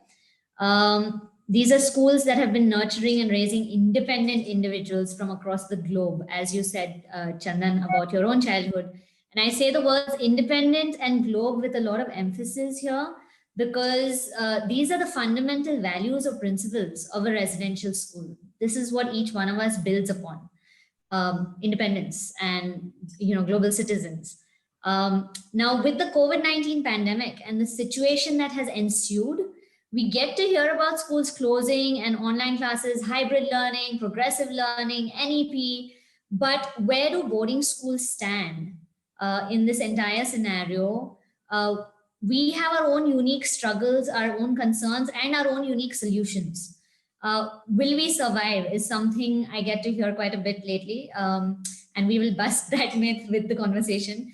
Are we safer for children now, since the exposure levels once they come to our campuses will be limited or almost zero? And most importantly, what's the plan going forward? Where do we go from here? So without further delay, let's hear from these wonderful school leaders here.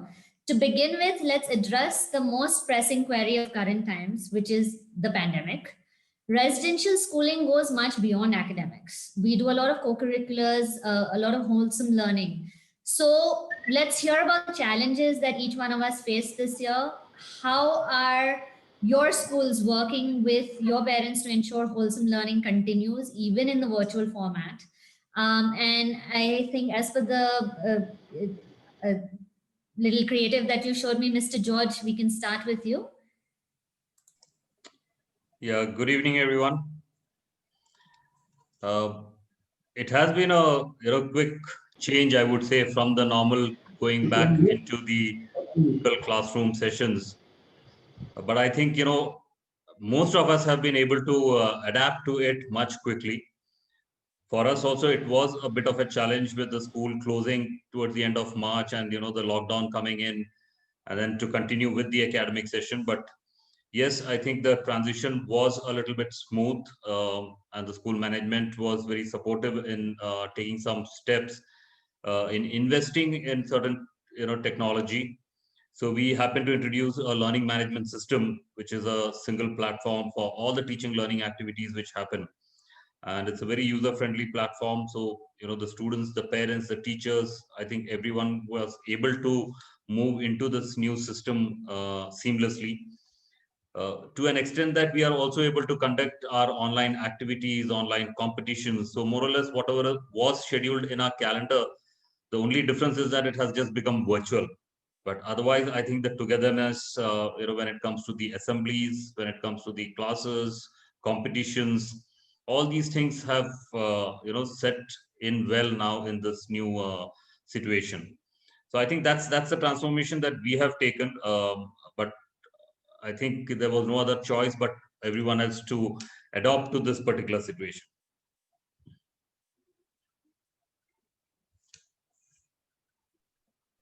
That's very interesting that even your assemblies have continued, as well as I think apart from sports, most of us have been able to continue co-curriculars and events. So moving over to Ms. Sharma, how about things at Mussoorie International? Ma'am, you need to unmute yourself. Yeah, thank you. More or less, I do agree with what George has just said. You know, there was no choice. We were forced into this transition, and not that everybody was very, very tech savvy. I mean, people knew technology, but to kind of conduct classes was really not their forte online. But there was no choice. People were forced, and they actually reinvented themselves on the job. So they just, you know, went on from becoming better and better from their previous days, and the classes went on becoming smoother and smoother. So we've been doing a lot. We've even done a Model United Nations online. We have, you know, conducted sessions called ABCD where anybody can draw, which were open sessions. We went on doing a lot of co-curricular activities because, in a sense, you're very right when you say that a boarding school is much beyond academics. And to retain the true essence of a boarding school, one really has to do those extra things, you know, which are beyond a day school. So academics, you know, so a boarding school does academics, but it's really, really not an academic school. It does academics very well. But frankly speaking, if we are not purely an academic school. So we went on to do a lot of these kind of activities. What I felt was that despite all the effort that was put in, I am sure there will be huge learning gaps when my girls come back to school, right? And there would also be certain gaps in their socio-emotional development. You know, they have been confined to their own homes. They have kind of just stayed within those four walls. And very interestingly, that is probably the reason why the stats say that the kids in that range suffer less, because the kids have been so protected and so kept at home that it is really ambiguous, those stats. Had those kids been moving out like adults, probably the stats would have been much higher, right? So the staying at home has also probably in some cases led to a better understanding between the parent and the child of a boarding school, which slowly and steadily somewhere does suffer because of the distance, and it becomes like a second-hand kind of a relation. You know, the first-hand parents end up becoming the school people, and they align more to the ideology, more to the thought process, more to the openness and the international mindedness of the school than their own parents. So somewhere I feel that probably either they have taught all of that to their parents while being at home. We can only hope. For the very best, but so there would be differences even in their emotional levels of growth, though they have been together on those classes, online virtual platforms. But the physical interaction, the group dynamics that happens, the body language that the teacher observes, the encouragement, the visuals, they say the non-verbal communication, that probably has taken a toll. Yeah. Absolutely. So you mentioned the parent-child partnership as well. So that's another part of our question. How has it been onboarding parents? Because as a residential school, 9 months of the year, you are the parent. Yeah. And there's not much parental involvement in a regular school year. Yeah. So what has that been like? And of course, Ms. Sharma, do answer that, and then the other panelists as well. I would love to know what that struggle has been like. So I remember whenever we would close down school for vacations, one of the statements that I would make before every vacation, before they left school to go home, would be, dear girls, now the time has come for you to reconnect with your parents.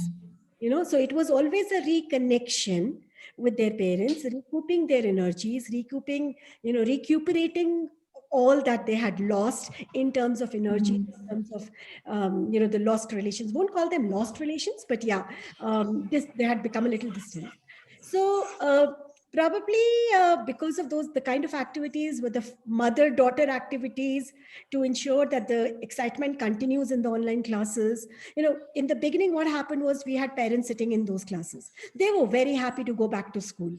There was so much of excitement. Over a period of time, it kind of, we saw a little loss in that. It wore off, and the parents would just let the kids be there. So then we wanted them to be back in certain things and for certain sessions. So we started conducting father-daughter classes, something where a father-daughter would do together or a mother-daughter would do together, to ensure that if we are not there, we also let their parents know the kind of values we want our girls to, imbibe. And probably together they would imbibe and they would, kind of communicate with each other.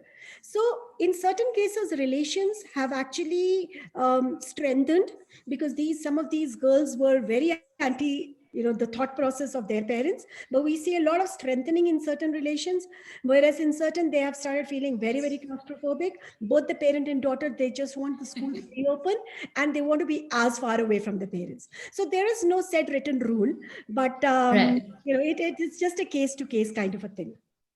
So it's sort of a mixed blessing that at least they're reconnecting. All right, over to Mr. Sinha, Indian Public School. Sir, how has it been for you since March, and what were the struggles with the parents and with your team, and how did it go? Good evening, ma'am. Sanjeev, I'm principal of the Indian Public School, Dehradun.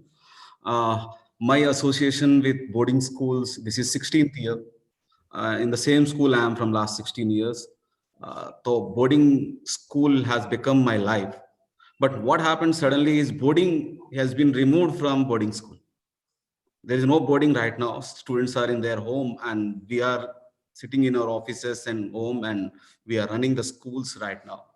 Yes, we do, especially when it is academics, it's okay. Virtual system is working very effectively, but boarding school is not only for academics, it is for a whole range of, it is a complete package of sports, activities, so a lot many other things. Whenever we call our students, the first thing is, sir, when are you reopening the school? Whenever we are talking to parents, the first thing is, kab school khol raha, hum pareshan ho gaye apne bachchon se, jaldi le jao. So this is the type of feedback we are getting. Fortunately, our government has issued a SOP. It is one of the first time one of the state governments has spoken something for boarding schools. So we are in process of reopening our schools. It was a wonderful, these 6-7 months learning experience for all of us. There are many chances, many times we learn so many things from our students. They are very good, digital natives. They are very good at so many things. Whenever we want a video to be edited, a video to be shown, we look into our students. The same thing is happening right now. Yes, in our day-to-day today's systems, parents were never pastoral care team, school, our teachers, they are mentors, they are parents. When they sit in the dining hall, they act as a parent. When they are in the dormitories, they are in classroom, they become teachers. In our system, parents were not there. But what happened suddenly after this lockdown, uh, kids were in the home. When we started our online classes, we have to keep our parents also in the loop, uh, especially when it has to the attendance of the students. We used to see when we initially started the classes, we were the ones, we advocated students not to keep mobile phones, and now we now educated parents to give him a mobile phone or a tablet. See how there is a paradigm shift in the approach towards technology. Now we started telling them, just quickly buy a mobile phone or a tablet or a laptop or something, give him. So when they were given this laptop or a mobile phone, classes started. But again, a lot of students, a lot of problem from students, small issues were there from students. They started chatting among themselves, disturbing the teacher. This type of small issues came up. But we spoke to parents. Parents were, every time we kept our parents on loop, and parents has helped us everywhere. And these 6 months, uh, wow, it's a wonderful time for all our teachers also. They learn so many things. They learn from Zoom to Microsoft Team. You ask them anything about Microsoft Team, you ask them anything about Google Meet, anything, they will answer you. How to conduct an online exam, you ask them how to conduct an online, they will come to you with so many things. How to work on an interactive worksheets, how to create a worksheet. It's completely a learning experience for us. Now, I think in next couple of days, we are going to reopen our schools. I hope. Well, good luck with that, and we'll come back to that as well. Let's talk about what the plans are for the future. But that's amazing. So that's another point that is worth looking at, I think, across the country or across the globe. The learning, I think the last 6 to 7 months have been more schooling for teachers Yes. than for students. And having said that, I'll move over to Miss Madhok from the Sunbeam Group. And how are things going with you guys, and what was it like? Thank you so much, Aditi. And I was listening to Mr. Sanjeev and Meeta, and I can't agree less that these 7 months were more for the teachers. Like, yeah, they learned more. And yeah, we used to tell our parents not to give the mobile to the children, and if at all in the boarding they are giving, it should be with the teacher and on a limited time on the mobile. But now things have changed. Coming to the major question is like, how did we connect with the parents? Yes, it was very, very challenging. But it all, the kind of housemasters and wardens, if you have, and if they are connecting with the parents off and on, all our timetables were shared with the hostel staff also. Suppose it is class 7th A, 8th, 9th, 8th A, whatever. The housemasters, wardens also used to attend the regular classes. And in case the boarders were missing from those classes, they used to call up, I didn't see you in the classroom today, what's the matter? And most of the time the excuse was poor network, and yeah, that was usual. But you can't beat that one. There's nothing you can say to it either. So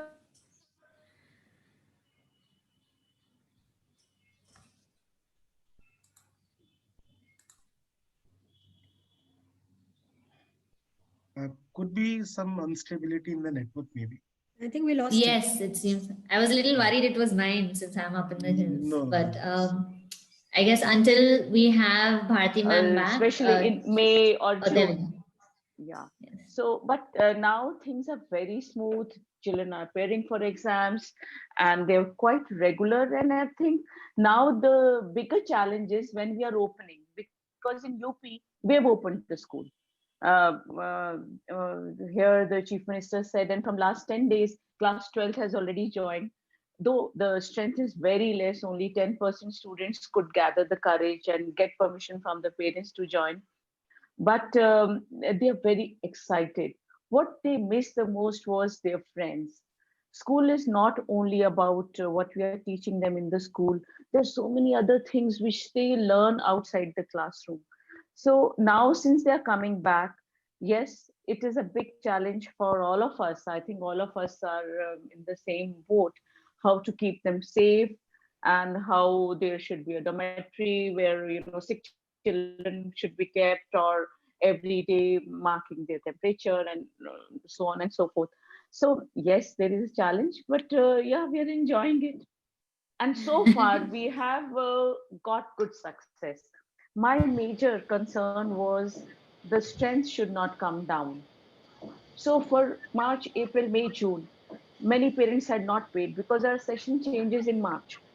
28th March was the last date when they had to pay the fee, and on 22nd March, there was a lockdown. So about 80% of the boarders, their parents, they didn't pay. They thought that they were not sure whether the child will be able to go back to the hostel or not. But we made sure that they still attend the classes. Till July, we made them attend the classes. After July, then the moment we switched over from Zoom to Google, so then yes, they had to get themselves registered, and that is where the fee component came in. And by then, in last 3 4 months, they had already, you know, been on that journey, that this is the way forward, and the school is doing well. Regular classes are happening, investiture ceremonies are happening, debates are happening, MUNs are happening, round square activities are going on. So that gave them confidence and courage that yes, they have to continue in this particular school. And now, touchwood, there are only 10-12% of the boarders who have withdrawn. Rest, all of them are on board. And with my school, especially, we have 20% of my students are boarders, 80% are day scholars. So then the classes we had, you know, and they had friends all across, so it was easy. And we did a lot of group activities also. We made groups. So when, if there were 4 children working on one particular topic, they were pulling each other to be regular for the classes. Yeah, so I think that's another very valid point. One is the finances, because the running of a residential school entails a lot of campus management that you cannot, as you said, the dormitory staff or the boarding staff, you can't just unload them. At the same time, there's not much of a role for them through these months. Apart from that, there is also, in terms of attendance, because that is another struggle. If we're not going to go back to boarding school, let's not attend at all, or 2 mahine mein khul jayega, 3 mahine mein. Like there's this constant July, August, September, it'll open. So that's a very, very good point that you made, ma'am, and I think a lot of us have seen that as well. Mr. Adhikari, Rajkumar College, one of the oldest in the country. So good to see you here. Over to you. How was it for your team? And I would like to add a little point to the question for you. I'm sure you have a lot of team members who have been there for a while. So what was the transition to the technical or online world for your team as a whole? And then, for the student body as well as the school as a whole. Okay, and what were your struggles? How have you dealt with them? Good evening, Aditi. Good evening, everybody. One good thing about being the last speaker, if you play the slog over, by the time you know how the other bowlers are. I've heard everybody and all of them. What I wanted to say, they've already spoken. So we all know the virtual thing is on, competitions are on, MUN are on, round square, IPSC, all the works are on. But if you so permit me, Aditi, I would like to come down to the practical point of view. What challenges we face. Mine is a very old school, so one of my basic support system is the old boys. So 150 years, I got a lot of old boys who have supported us throughout this pandemic period. But things are not so rosy in the way that the admissions to the boarding, which generally happen in March and April, the new admissions did come. But since those children did not attend classes, obviously the parents thought, why not extend it by 1 more year? So most of the parents have written, make it from next year. Although they are taking all online classes and all, but I have agreed to that. that we will have online classes, but you take it up next year. Now, if COVID hangover continues, because we are all in a, blind man in a dark alley, searching for, looking for a silver lining. Nobody knows when this thing is going to be over. Government gives different news. You get fake news, you get good news when it is going to be over. Suppose it continues and the vaccine doesn't come out soon. What will happen in the next March, in the next admission time? In any given year, Aditi, we get around 80, 90 new admissions to the boarding. So that takes a beating over the time. Next year again, it will take a beating. So financially, any school will get affected. I am lucky in the way that I see the Uttarakhand school, 3 of your panelists are from Uttarakhand schools, and they are from his schools. We in the boarding, ma'am and Sanveem ma'am, are in better footing that we have got day scholars to fall back upon. If I have got 500 boarders, I have got 1,000 day scholars as well. So since the government in Gujarat has announced that from 23rd we open, consultation classes from 9, 10, 11, and 12, we'll go ahead with it. We'll put all our sanitizations and everything, but the number of children will be very less who come to school, because I've already taken an assessment of that. But the expenses will be there. Then one more hard fact is that Gujarat government has said 25% you cut the fees. 25% discount. You don't mind me saying all these things? Absolutely. No, it's the hard reality. Other panelists as well. 25% of the fees has been cut. Then I believe Rajasthan government has said that if you don't finish, if you cut 40% of the syllabus, then you cut 40% of the fees. One government says, the other government follows. As such, this year was my turn after 3 years to increase the fees. That has also been blocked. So and when the schools are reopening in phases, the government guidelines are surprisingly very silent this side part of the country on borders. They are only for these schools. Nothing is given for borders. But at the same time, it's written that there should be no co-curricular activities in the school. There should be no games, and there should be no messing. So that means that amounts to that there should not be any borders. We are worried when the borders should come back to school. We are discussing boarding school, so we want to know what is the future of boarding school immediately after this pandemic or during the course of this pandemic. 5 years from hence, we'll all bounce back. Everybody knows that. But this initial phase, how will we face it? With all these things coming together. So we are all looking for a silver lining, and I would like to know, I will see one more thing, our syllabus, we are opening in during the winter months. But what about the hill schools? Their weather conditions do not.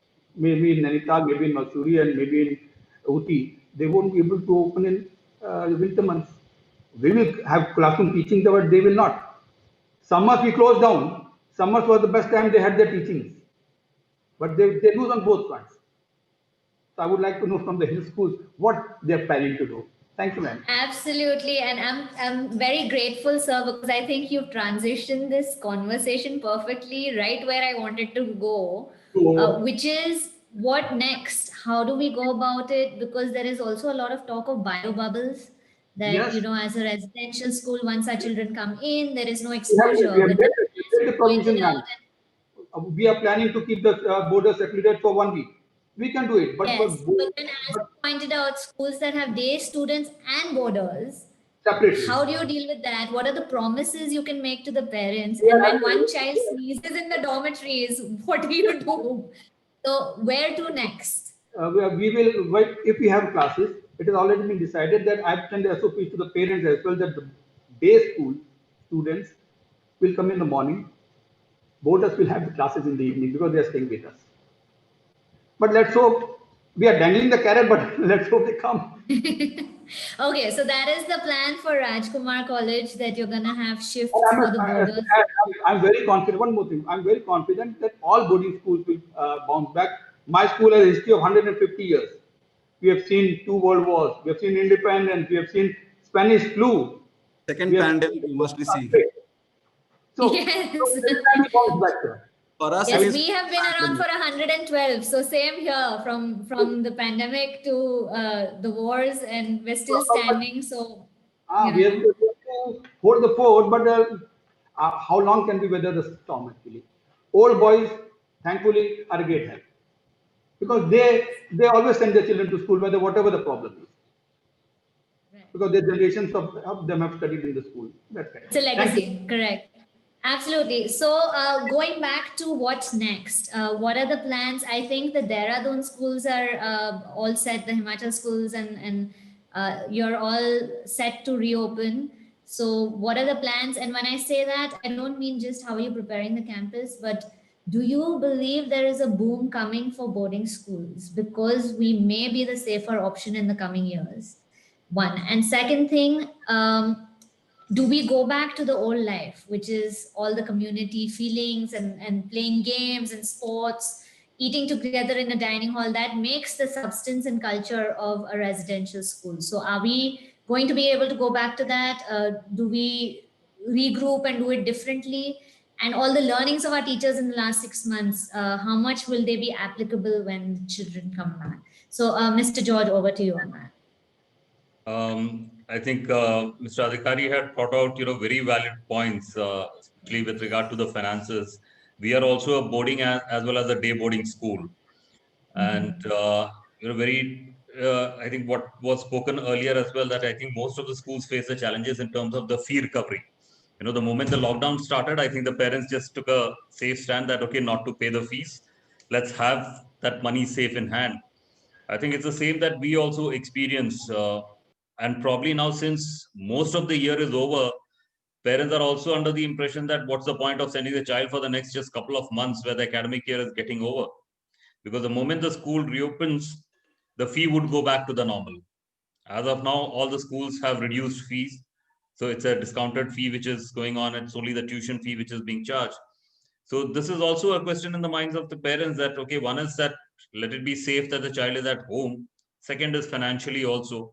I understand there are some parents who have had a lot of financial crisis as well, but then it seems a mixed kind of a reaction which is coming in. Now, fortunately, the state government in Uttarakhand has given the go ahead for the reopening of schools from November, and the schools have been preparing well for that. But I think most of the schools which conducted a survey with the parents, the response has been very low. Now, the government notification also says that... One thing, sir. One thing. Yes, sir. Sorry, sir. Sorry to interrupt. Is it true that the Uttarakhand government says that the school will be responsible? No, sir. No. So I'm just coming to that. I will clarify about that. I'm just coming to that. So basically, the as I said, the response from parents has been very low. Now, the notification also says that the schools should give the option of online classes as well. Now, for any schools to run, the physical class as well as an online classroom is going to be equally difficult. So the alternative that was discussed and decided was that whatever the physical class happens can be live streamed for the ones who opt to do online schooling. That's only feasible solution. Having said that, with a smaller number coming into a boarding school, see, for a boarding school to reopen, there are a lot of overhead costs when it comes to the boarding in terms of the cafeteria, dining, and all those things. So to open it up only for a handful of children, it's also not a feasible solution. Now, the other question that the parents are raising is who takes the responsibility, because the government is not taking responsibility. Parents want the schools to take the responsibility that if any child gets infected, the school will be responsible for that. But I've always wondered, there's no parent who has said that, okay, if my child gets infected from outside somewhere, I will take that responsibility. So it's like a blame game which is happening. We are trying to see that who takes the responsibility rather than ourselves. See, this situation is not going to get over anytime sooner. And it's all not a risk worth taking for a school, because, in the beginning, your parents say, we're tired of the kids and we're working parents and please take them back and we'll sign whatever undertakings. And the minute a child starts coughing, you've got 30 parents, And see, the other challenge for especially for a hill school now, the winter is setting in. A common cough and cold can also trigger off an unwanted panic. So yes, it's absolutely. it has a lot of other things to go on. See, everyone needs to understand that we all have to live with it, and it cannot be a blame game. The school, the parent, the student body have to do it together. No, neither the parent alone can take the responsibility or give an assurance that, okay, my child will not get infected, nor the school can say that none of our students will get infected. So it's something that everyone has to do it together. And especially it's a major financial challenge for boarding schools, especially because for the day schools, yes, the virtual classes, the fees are different. For a boarding school, it's completely different, and there are a lot of overhead costs which are involved with a boarding school and its infrastructure. So I think the more people become aware, things would fall in place. But I'm also aware of some of our parents who are wanting to wait and see that, okay, let the school reopen, let few children come in, we will observe, then we will start sending them, sending. Let the incubation period be over, and then we will add more. But it will never be over. We cannot have this thing getting over, overnight anyway. Yes, yes, absolutely.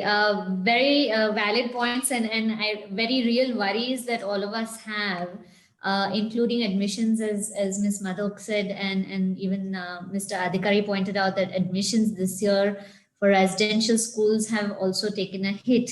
There are inquiries, but then there's a lot of deferment. Vaccine आएगा उसके बाद भेजेंगे, भेजना तो है. So, and there's no promises we can make as a school because even we don't know what tomorrow is going to bring.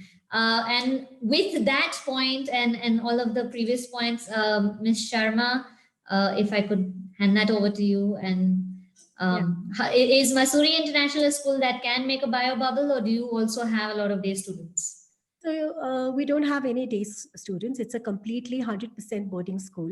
But having said that, I would also say that the hill schools, the real hill schools. Now, Dehradun, I really don't consider it to be a hill station. But, they actually have a March. So, George, I'm just, no offense, but they have April to March kind of a session. Now, the hill schools are hill schools because their academic session is January, to December. So, which is totally different. Now, we are the schools where the first month of the new academic session is a holiday.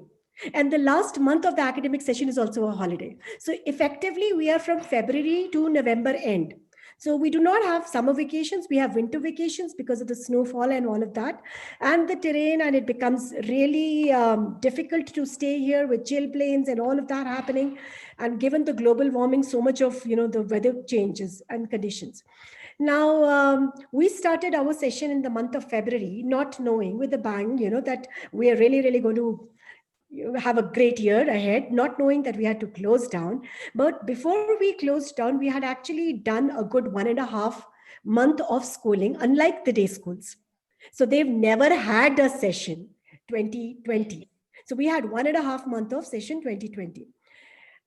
We also floated a survey, and it was just 10% of the parents who said that they were willing to send the kids back, 10th and 12th kids back.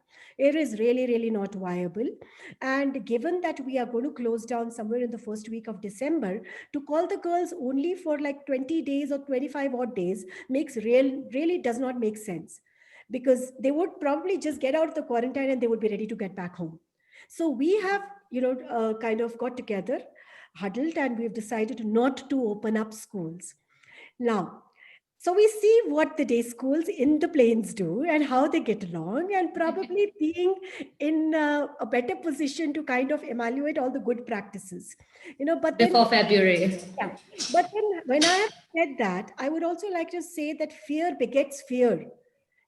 Someone somewhere, because of our condition and the weather conditions, we can't really open up, but someone has to make a beginning. COVID is to stay, right? But we cannot lose faith in the boarding schools. Now, whether viable or not viable, somewhere with some number, if we do make a beginning, people and the parents will gain confidence and start sending in. We cannot say stay shut. Yeah, so there have been issues, a lot of issues. People have been talking about that the tuition fees are pretty high. Boarding schools have boarding fees and tuition fees are very, very high as compared to other schools. They say, why do we end up paying up so much for online classes? Every school's giving online classes. What's so great? They're also doing co-curricular activities. So that one-on-one experience of a boarding school. See, boarding school is actually a experiential learning program. So that experiential learning program, that learning in person, as well as compared to online kind of a learning, is similar whether you're a boarding school or you're not a boarding school. So there are a lot of questions, lot of deliberations, lot of parental groups being formed, lot of discussions and debates happening in their end. It is a tough situation. It is a tough situation, but eventually they will realize that their children are more safe in a boarding school, and especially those boarding schools which are 100% boarding in nature. Boarding. Yeah, they're Absolutely. actually boarding schools. I don't consider boarding schools with day scholars and boarding school students to be true boarding schools, because they're self-quarantined, they're self-sufficient. They have everybody in campus, and there are certain protocols. I mean, every school has to live up to a certain expectation, whether we take the onus of being responsible or not being responsible if there is a COVID case within campus. But yes, somewhere that fear has to be mitigated. That fear in the mind of parents can only be mitigated if they see some action in school. Now, who is the one who's going to begin the action? The day schools. You take the onus, go ahead and show us that you can do it. Show it to all parents across the country, across the world, that yes, and I'm sure, inshallah, with your kids coming back, our girls will come back in February. Oh, absolutely. I absolutely agree. And the irony here is that while the fear of sending the children to school, which would be a safe space, exists, the fear attached to traveling for leisure is gone. Because let me answer you here that are the kids not going to the malls? Are the kids not going to the movie halls? Are the kids not shopping? It is families are traveling to Mussoorie and Dehradun and Panchgani. I mean, so many in town right now. I was at JW Marriott yesterday, and there was 100% occupancy in the hotel. 100%, with children of all age groups, toddlers without masks, running around. They're doing everything. So if they get COVID while they are with their parents, do the parents blame themselves? They blame themselves. So why blame the school for that matter? It is the conviction and that belief that we need to generate with the parents. And it's only that is what is going to get us through, which will only get us through if someone reopens, and someone is bold enough to begin even with low numbers, probably the legacy schools, which are 112 years and 150 years old. Yes, absolutely. With due respect to you both, you end up we are taking up the challenge, ma'am. We are reopening. Absolutely, absolutely. So all my best wishes to each one of you who's reopening. And God give you. But we are taking an undertaking from the parents before that. But God give you power. God give you so much of power and strength to kind of, figure out your way. There's an inner belief that we are the safest space. In the long run, we are actually going to be the safest space. We've always been. For all of our children, because they come from so many different families and backgrounds, we have always been the sanctuary. And it will continue even through a pandemic. Yeah. So, based on that, Mr. Sinha, I know you've been waiting to speak, so I will hand over to you. How's the plans for reopening? Are you a pure boarding school, or we are not a 100-year-old school? We are a new school, a 17-18-year-old school. But we are at this pandemic, I feel that we are fortunate that we are a fully boarding school. Okay, we are very fortunate. We don't have dual challenges. Actually, the Dilip George, he is heading a Decum boarding school. Sir Rajkumar from they are heading Decum boarding school. They have double challenges. We have one.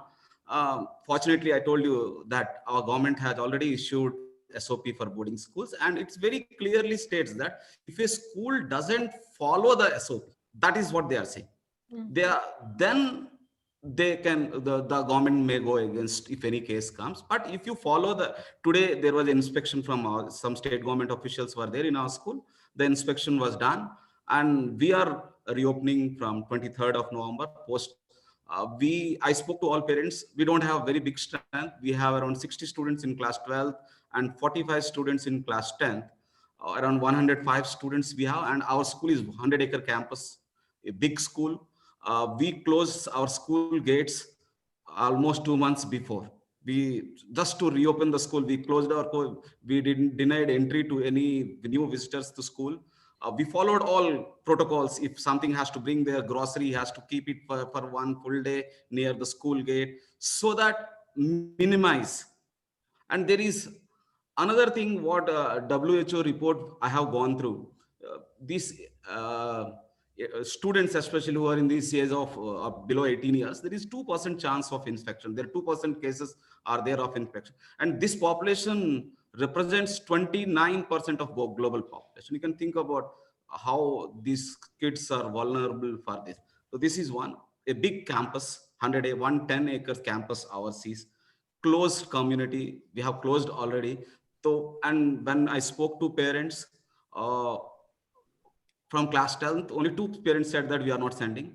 And class 12th, 100% parents, they said that we are sending. Yes, now we have sent the consent letter. The consent letter, which is very minutely drafted with all terms and conditions. Okay, now we have to see how many will sign the terms and conditions signed. So we are expecting that 75% students, because most of the students have booked their flight tickets. We are starting because, see, finances we had a very difficult time these days. Mussoorie International School, a very old school, Rajkumar College, old school, but we are a new school. We closed in the mid of March. All new admissions in the month of April we get. Our fees for the existing students, the first term fees also we get in the month of April. We didn't get anything. Suddenly we closed our schools. But fortunately, my management, schools is not their core business. They have some other business. They pumped continuously. We did not go for any layoffs, no salary cuts till now. Everything is going on well. Yes, a cost-cutting plan is there. We went for cost-cutting plan. Unnecessary expenses have been reduced. We are reducing a lot of things. We reduced, but yes, the certain things, salary, which is very important for teachers, we went through it. Yeah, there are certain minor things like some allowances or something have been deducted. Even non-teaching staff, all are on roll still now. We did not go for any layoff still now. It's a very difficult time. That's the reason why we are going with this bold move. We are reopening the school, and let's see, nothing comes out. We pray God for that, and we know it. All wishes from you all that we will set an example, as Meeta ma'am is saying, but not an old school. We are a new school. I think at this point, old, new does not matter. This pandemic has brought us all on an equal footing, where the struggles have been very similar. And you're a very, very positive person, Mr. Sinha, I must say. Everything that he's been saying, he's like, yeah, we'll manage. And I love it. So good luck to you. And I think that it will go well. And then we will follow your example in a couple of months from now.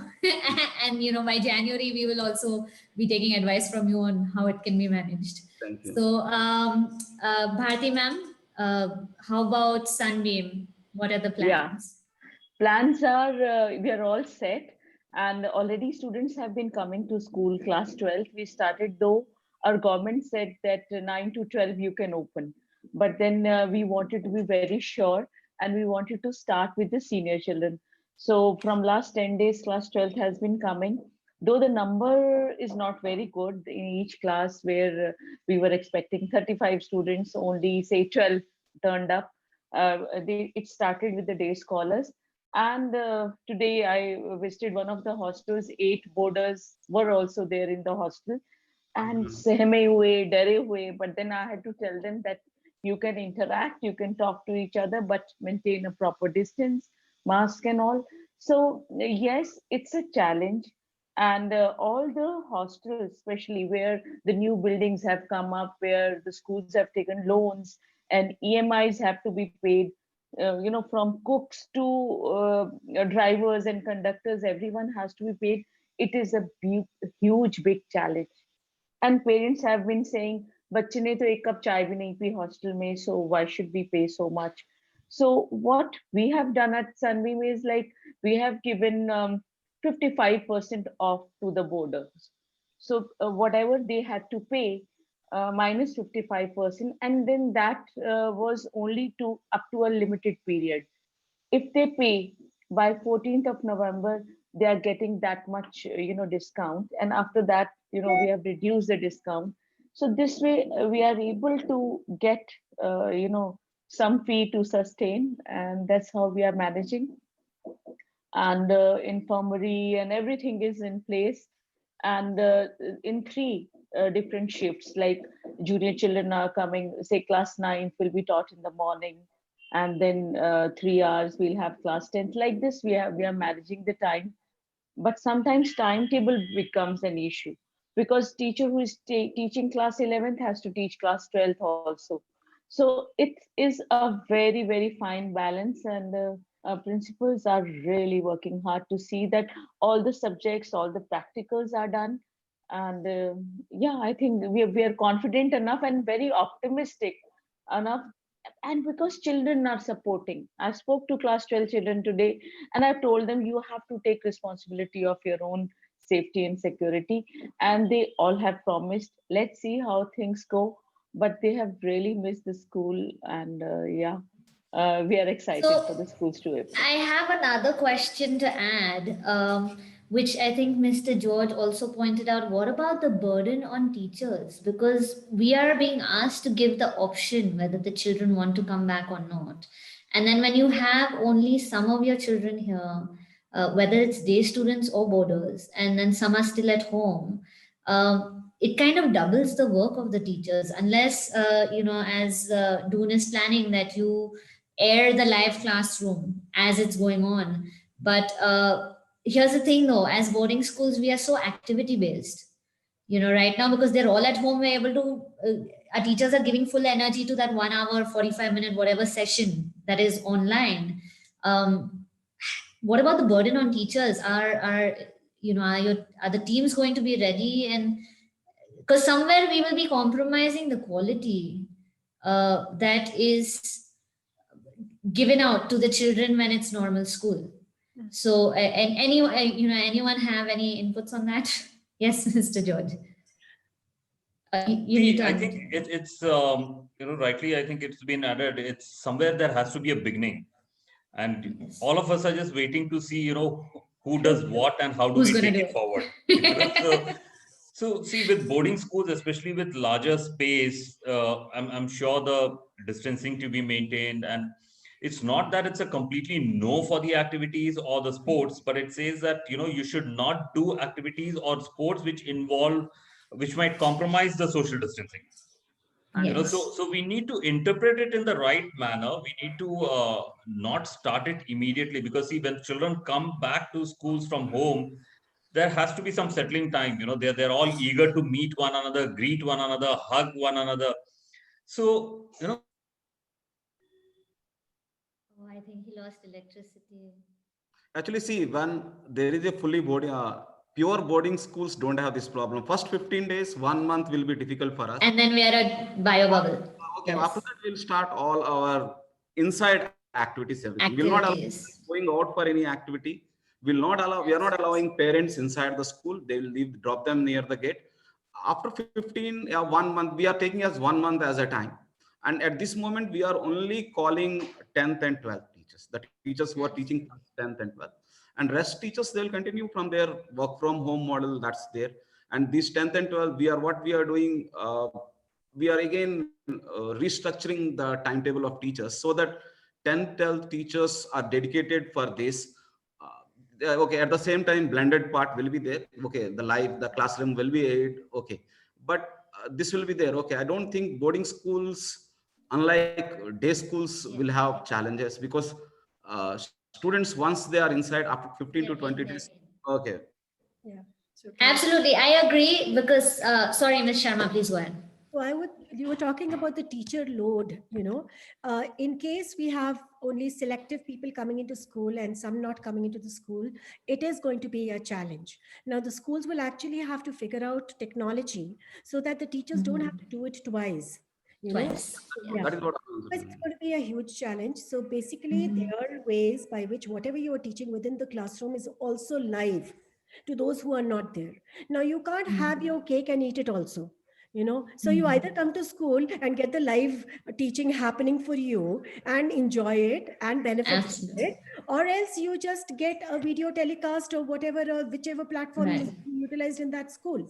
But there will be a challenge unless there is amalgamation of the same teaching in person as well as online for those who are not in school. And the schools will have to take care of this, because otherwise it will be a double burden on them. And teacher burnout can be very high, especially with residential.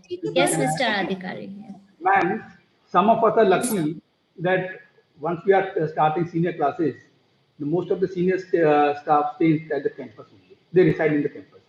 So the timings can be adjusted accordingly. It is only for the day school that we will have a problem. If we have to sail both the boats together. So the point I'm trying to make here is that being an international school, we also have girls from various countries who are not going to come back. Yeah. Yes. We have girls from red zones who are also not going to come back within the country. So you can't expect. They'll have to be given the lessons somehow. Yeah, somehow. And even timings was a problem when we conducted our online classes. The timings but we have to we managed everything. Every school has managed, not only us, everyone. But then what happened was that you had the people, everybody was online, so you could manage. But if you have people on campus as well as off campus, it's a different situation. It's a little different. Yes. So there's but moving on to, sorry, would you like to finish? I'm sorry, I didn't. Continue, please. I was going to say, let's move on to more positive thoughts because, yes, the challenges are innumerable, but now I don't think I've had a chance to. So we at Bilimoria, we're 112 years old and we're in Panchmani, so we're up in the hills, but not the traditional definition like Mussoorie. It does not snow here, but it does rain 6 months of the year. And our academic year goes from June to April. So we did miss out on the last one, but we were able to scramble and finish. And then online, of course, it was a slow 3 days a week, then 2 days, then 5 days a week, then 3 sessions a day. And it's going very well. But yes, I do believe very strongly that creating a bio bubble, even if there are, I mean, of course, in a city like Rajkot, it'll be harder, but up in the hills, even though I have about 40 children who are day students from the local community, the community itself is sealed off because we're up in the hills. So creating a bio bubble should not be so difficult. And at some point, we'll just have to do it. If the parents are willing to take a risk to take a trip to Lonavala, then I think they might be happy to send their kids back because the parents are also getting a little, ma'am, how are you guys managing with this one? Because now I'm tired of it. So I think that is an advantage. At the same time, even day school parents, I would like to believe, are starting to realize that the wholesomeness that we have at boarding schools, they do not have that opportunity in the city. Now, in the city, the child can go back to school, but what about all those co-curricular classes? What about sports? Now they're not going to be able to travel across the city and attend a football class. But on our campus or at IPS, they will, because after the children are here, they're here and we can play football. And, and even I think at Doon, Mr. George, I think your community itself will be, even if the children are coming from the town, at some point, the pandemic is not as bad up in the hills or where the boarding schools are located as it would be in the city, hopefully. And of course, precautions.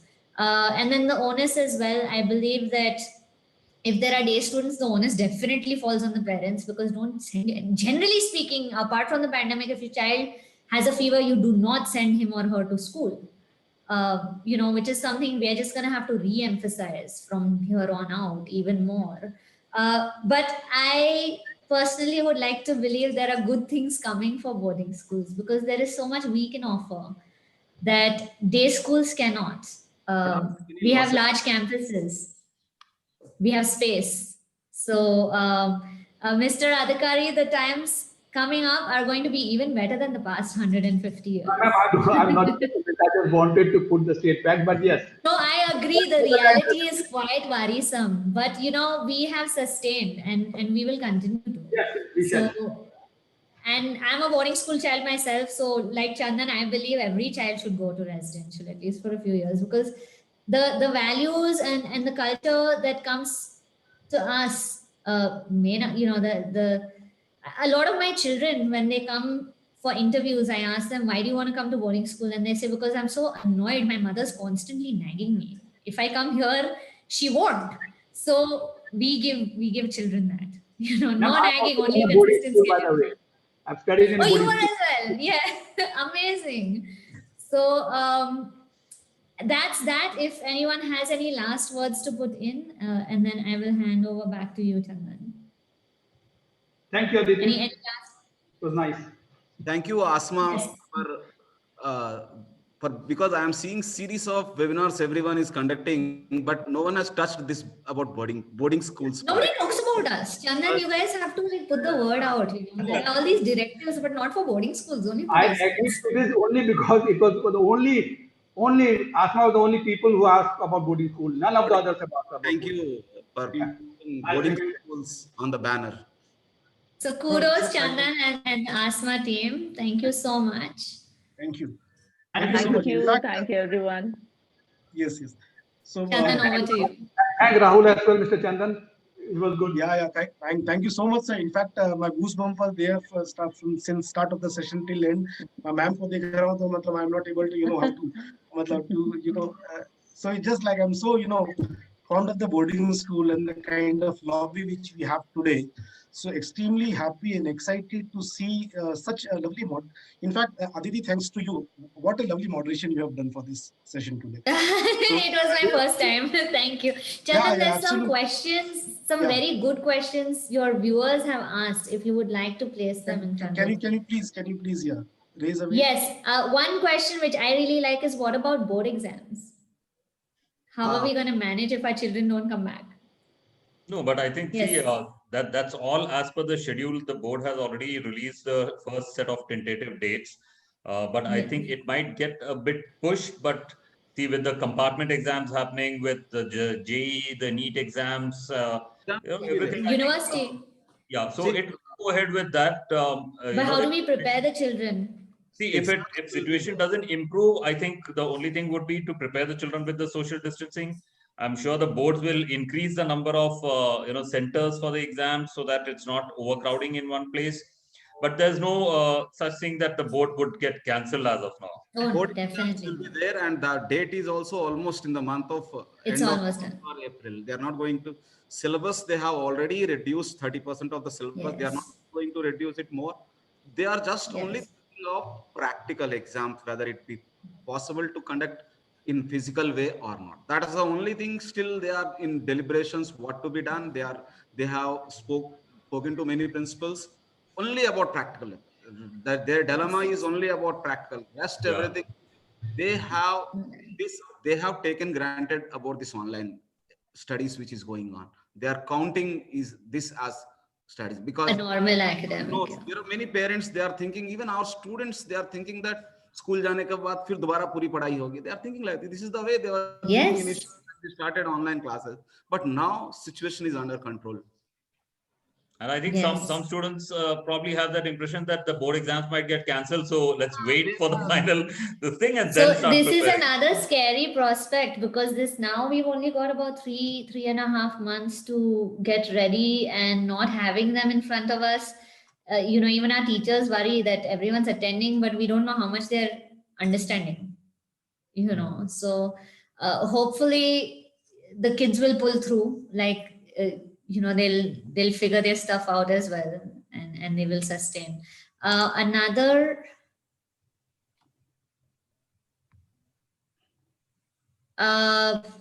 question was, what kind of preparations are I think a lot of parents may not know what the SOPs are. So another question in here is, what kind of preparations to the infrastructure are being made at schools to keep the environment safe? And those of you who are already getting ready to open, if you could shed some light or What we are doing, we have hostels, especially when it comes to hostels, where in a room where 4 students were there, now we made it to 2. Classroom, we have made it to 15 students in a way. Our classroom strength is 30. The capacity of, we made it to 15. Every day, thermal checking will be there, morning, evening, every day. Dining hall, we have made in such a way, arrangements are made in such a way that complete social distancing will be maintained. Whenever we take a child inside the school with a COVID negative certificate, even for teachers also COVID negative, no visitors, no inter-school, any events. These are the common precautions we are doing. At that infrastructure level, I told you, thermal scanners, installation of thermal scanners, sanitizers, the whole school, disinfection before reopening the school. These are certain safety measures. Full-time janitors near toilets. Whenever a toilet is occupied by someone, it needs to be cleaned immediately. Certain such cares. Again, awareness about this COVID-19, signages in the entire school. This is the way we are going ahead. And Ms. Bharati, you already opened up. So how about your campus? Yeah, same. I think we have got SOPs from the government, and boarding was nowhere, and there was a lot of advocacy for the boarding, and thankfully UP government agreed for it. So a lot of what Mr. Sanjeev has already said, I think most of the schools are doing that. Thermal checking twice a day, and 2 children in one room, and both of them are supposed to look after each other and remind each other. Lot of signage, and no visitors at all to visit the campus. We invited the parents initially, and we have made PPTs. We have shown to the parents. We have made a small film. हाँ तैयार हैं हम. We have made a film of the hostel and shown how children will be going to the dining hall, to the toilets, to the classrooms, to just build up the confidence of the parents. And thankfully, we have got a good response, like more than what we had expected. So yeah, SOPs are being followed. And hopefully this is for just a few more months, and then things will get a little better. Who knows? But I think we have to prepare from all angles, and like a few of you said, be brave, and onwards and upwards. So that answers most of the questions, Chandan. I'm so sorry I interrupted you, but I'm going to give it back to you. Over to you now. In fact, the opportunity should be given equally to all the audience. So they have been attending this session since afternoon, and before this we also had international board, and now this. So thank you, in fact, so much audience. Spared your time, and you thought that all these sessions should be attended, and these kind of questions, make us aware ki the kind of attentiveness you are making to this panel, and it gives a kind of respect to the panelists and speakers also. And we thank you, Aditi, for taking few of the questions you thought it should be definitely answered. So बात वही मुझे समझ में आती है, the kind of discussion which we had and the way beautifully you ended. You people are prepared. Bharti ma'am ने बोला जैसे स्कूल prepared है, हम तैयार हैं. उसी बात पे कहते हैं जैसे मंजिलें हमसे हैं लेकिन मंजिलों से हम नहीं. मंजिलें हमसे हैं लेकिन मंजिलों से हम नहीं. ऐ मंजिल तू रुक वहीं, चल पड़े हैं हम पथ पर, और जिस पथ पर हम चल पड़े हैं पत्थर है वो, मलमल नहीं. And we all are ready. All this positive attitude, we all are ready, and boarding schools are actually setting the right examples. I definitely could visualize the kind of efforts the principals, the educators and academicians are taking together in balancing the safety and security, and plus the mindsets of the parents, the kind of एक तो attachment and love and affection with their जो kids रहता है, फिर अपने इतने दूर भेजते हैं with an assurity that there is another parent which is away from a parent. So I can understand the kind of And all this is possible because we are very passionate of organizing such stuff. We want that this kind of deliberation and discussion should happen in this forum. And believe me, we are also very passionate, the entire team of ASMA and InnoServe, who are actually working day and night hard. Special thanks to Rahul Binoy, who actually made this special effort in inviting all these speakers. So many follow-ups is required, so many phone calls, reminders is required in an event like this. Then we have in my team, Pranay, then Syed, Sudha. There's so many people who are doing so much effort in the back end to have this event going on live here today. And we got a tremendous response, let me tell you, overwhelming response in terms of registrations, in terms of the participation. And we hope that everybody enjoyed these valuable insights from the top academicians, educators, and even the EdTech leaders and the EdTech companies who supported in this mission and the vision of ours. So ASMA Education Leadership Conclave has been powered by Uniapply. This is one of the portal where you can go and search the schools near your locality in terms of the fee structure. You can make the comparison of the schools. So many good things about Uniapply over here. Thanks to FMA Digital and Urai Robotics for being a partner with us, and even Digital HR. They are the HR community partners. I would like to tell you about our upcoming event, which is on 6th of November, which is focusing on the higher education studies. We'll be having 3 panels on that day: medical institutes, engineering institutes, and B schools. So separate panels on these 3, higher academics of the country. They would be highlighting again what are the challenges and opportunities which medical institutes, engineering institutes, and the top B schools of India have been facing along. And this is on 6th of November. I would again like everybody who have invested their time in registering this. This is again been flashed on our social media handles and on ASMA portal. Request everybody to please log in and register yourself over here. And the second event, which is on 27th of November. Now that's a very exciting event. We are organizing India's top 20 women leaders in education.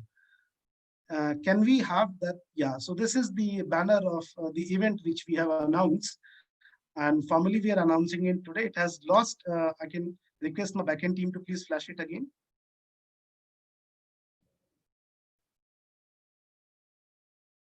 Yes, so it's again ASMA Education Leadership Conclave powered by Uniapply. We are announcing the India's top women leaders in education 2020. Few of the panelists today may be very excited to self-nominate themselves in this event. So please go ahead. That is in fact an opportunity for everyone who have set an example. So as women continue to take up the leadership role in every sector of society, many women leaders have successfully made the journey from educators to entrepreneurs and to educational leaders. Celebrating their journey and success stories can help inspire many others to follow their footsteps.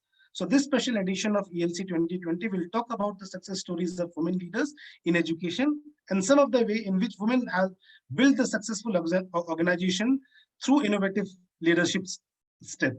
So this is one thing. So you can self-nominate yourself. People can apply to register and attend this event. And those who want to partner and have the sponsorship opportunity may definitely approach us anyhow. So again, an appeal to all the viewers, listeners, speakers over here. So stay tuned to the ASMA Leadership Conclave and be safe. Thank you so much. Thank you everyone. Thank you so much, Chandan. Thank you. Thanks. Thank you, everyone.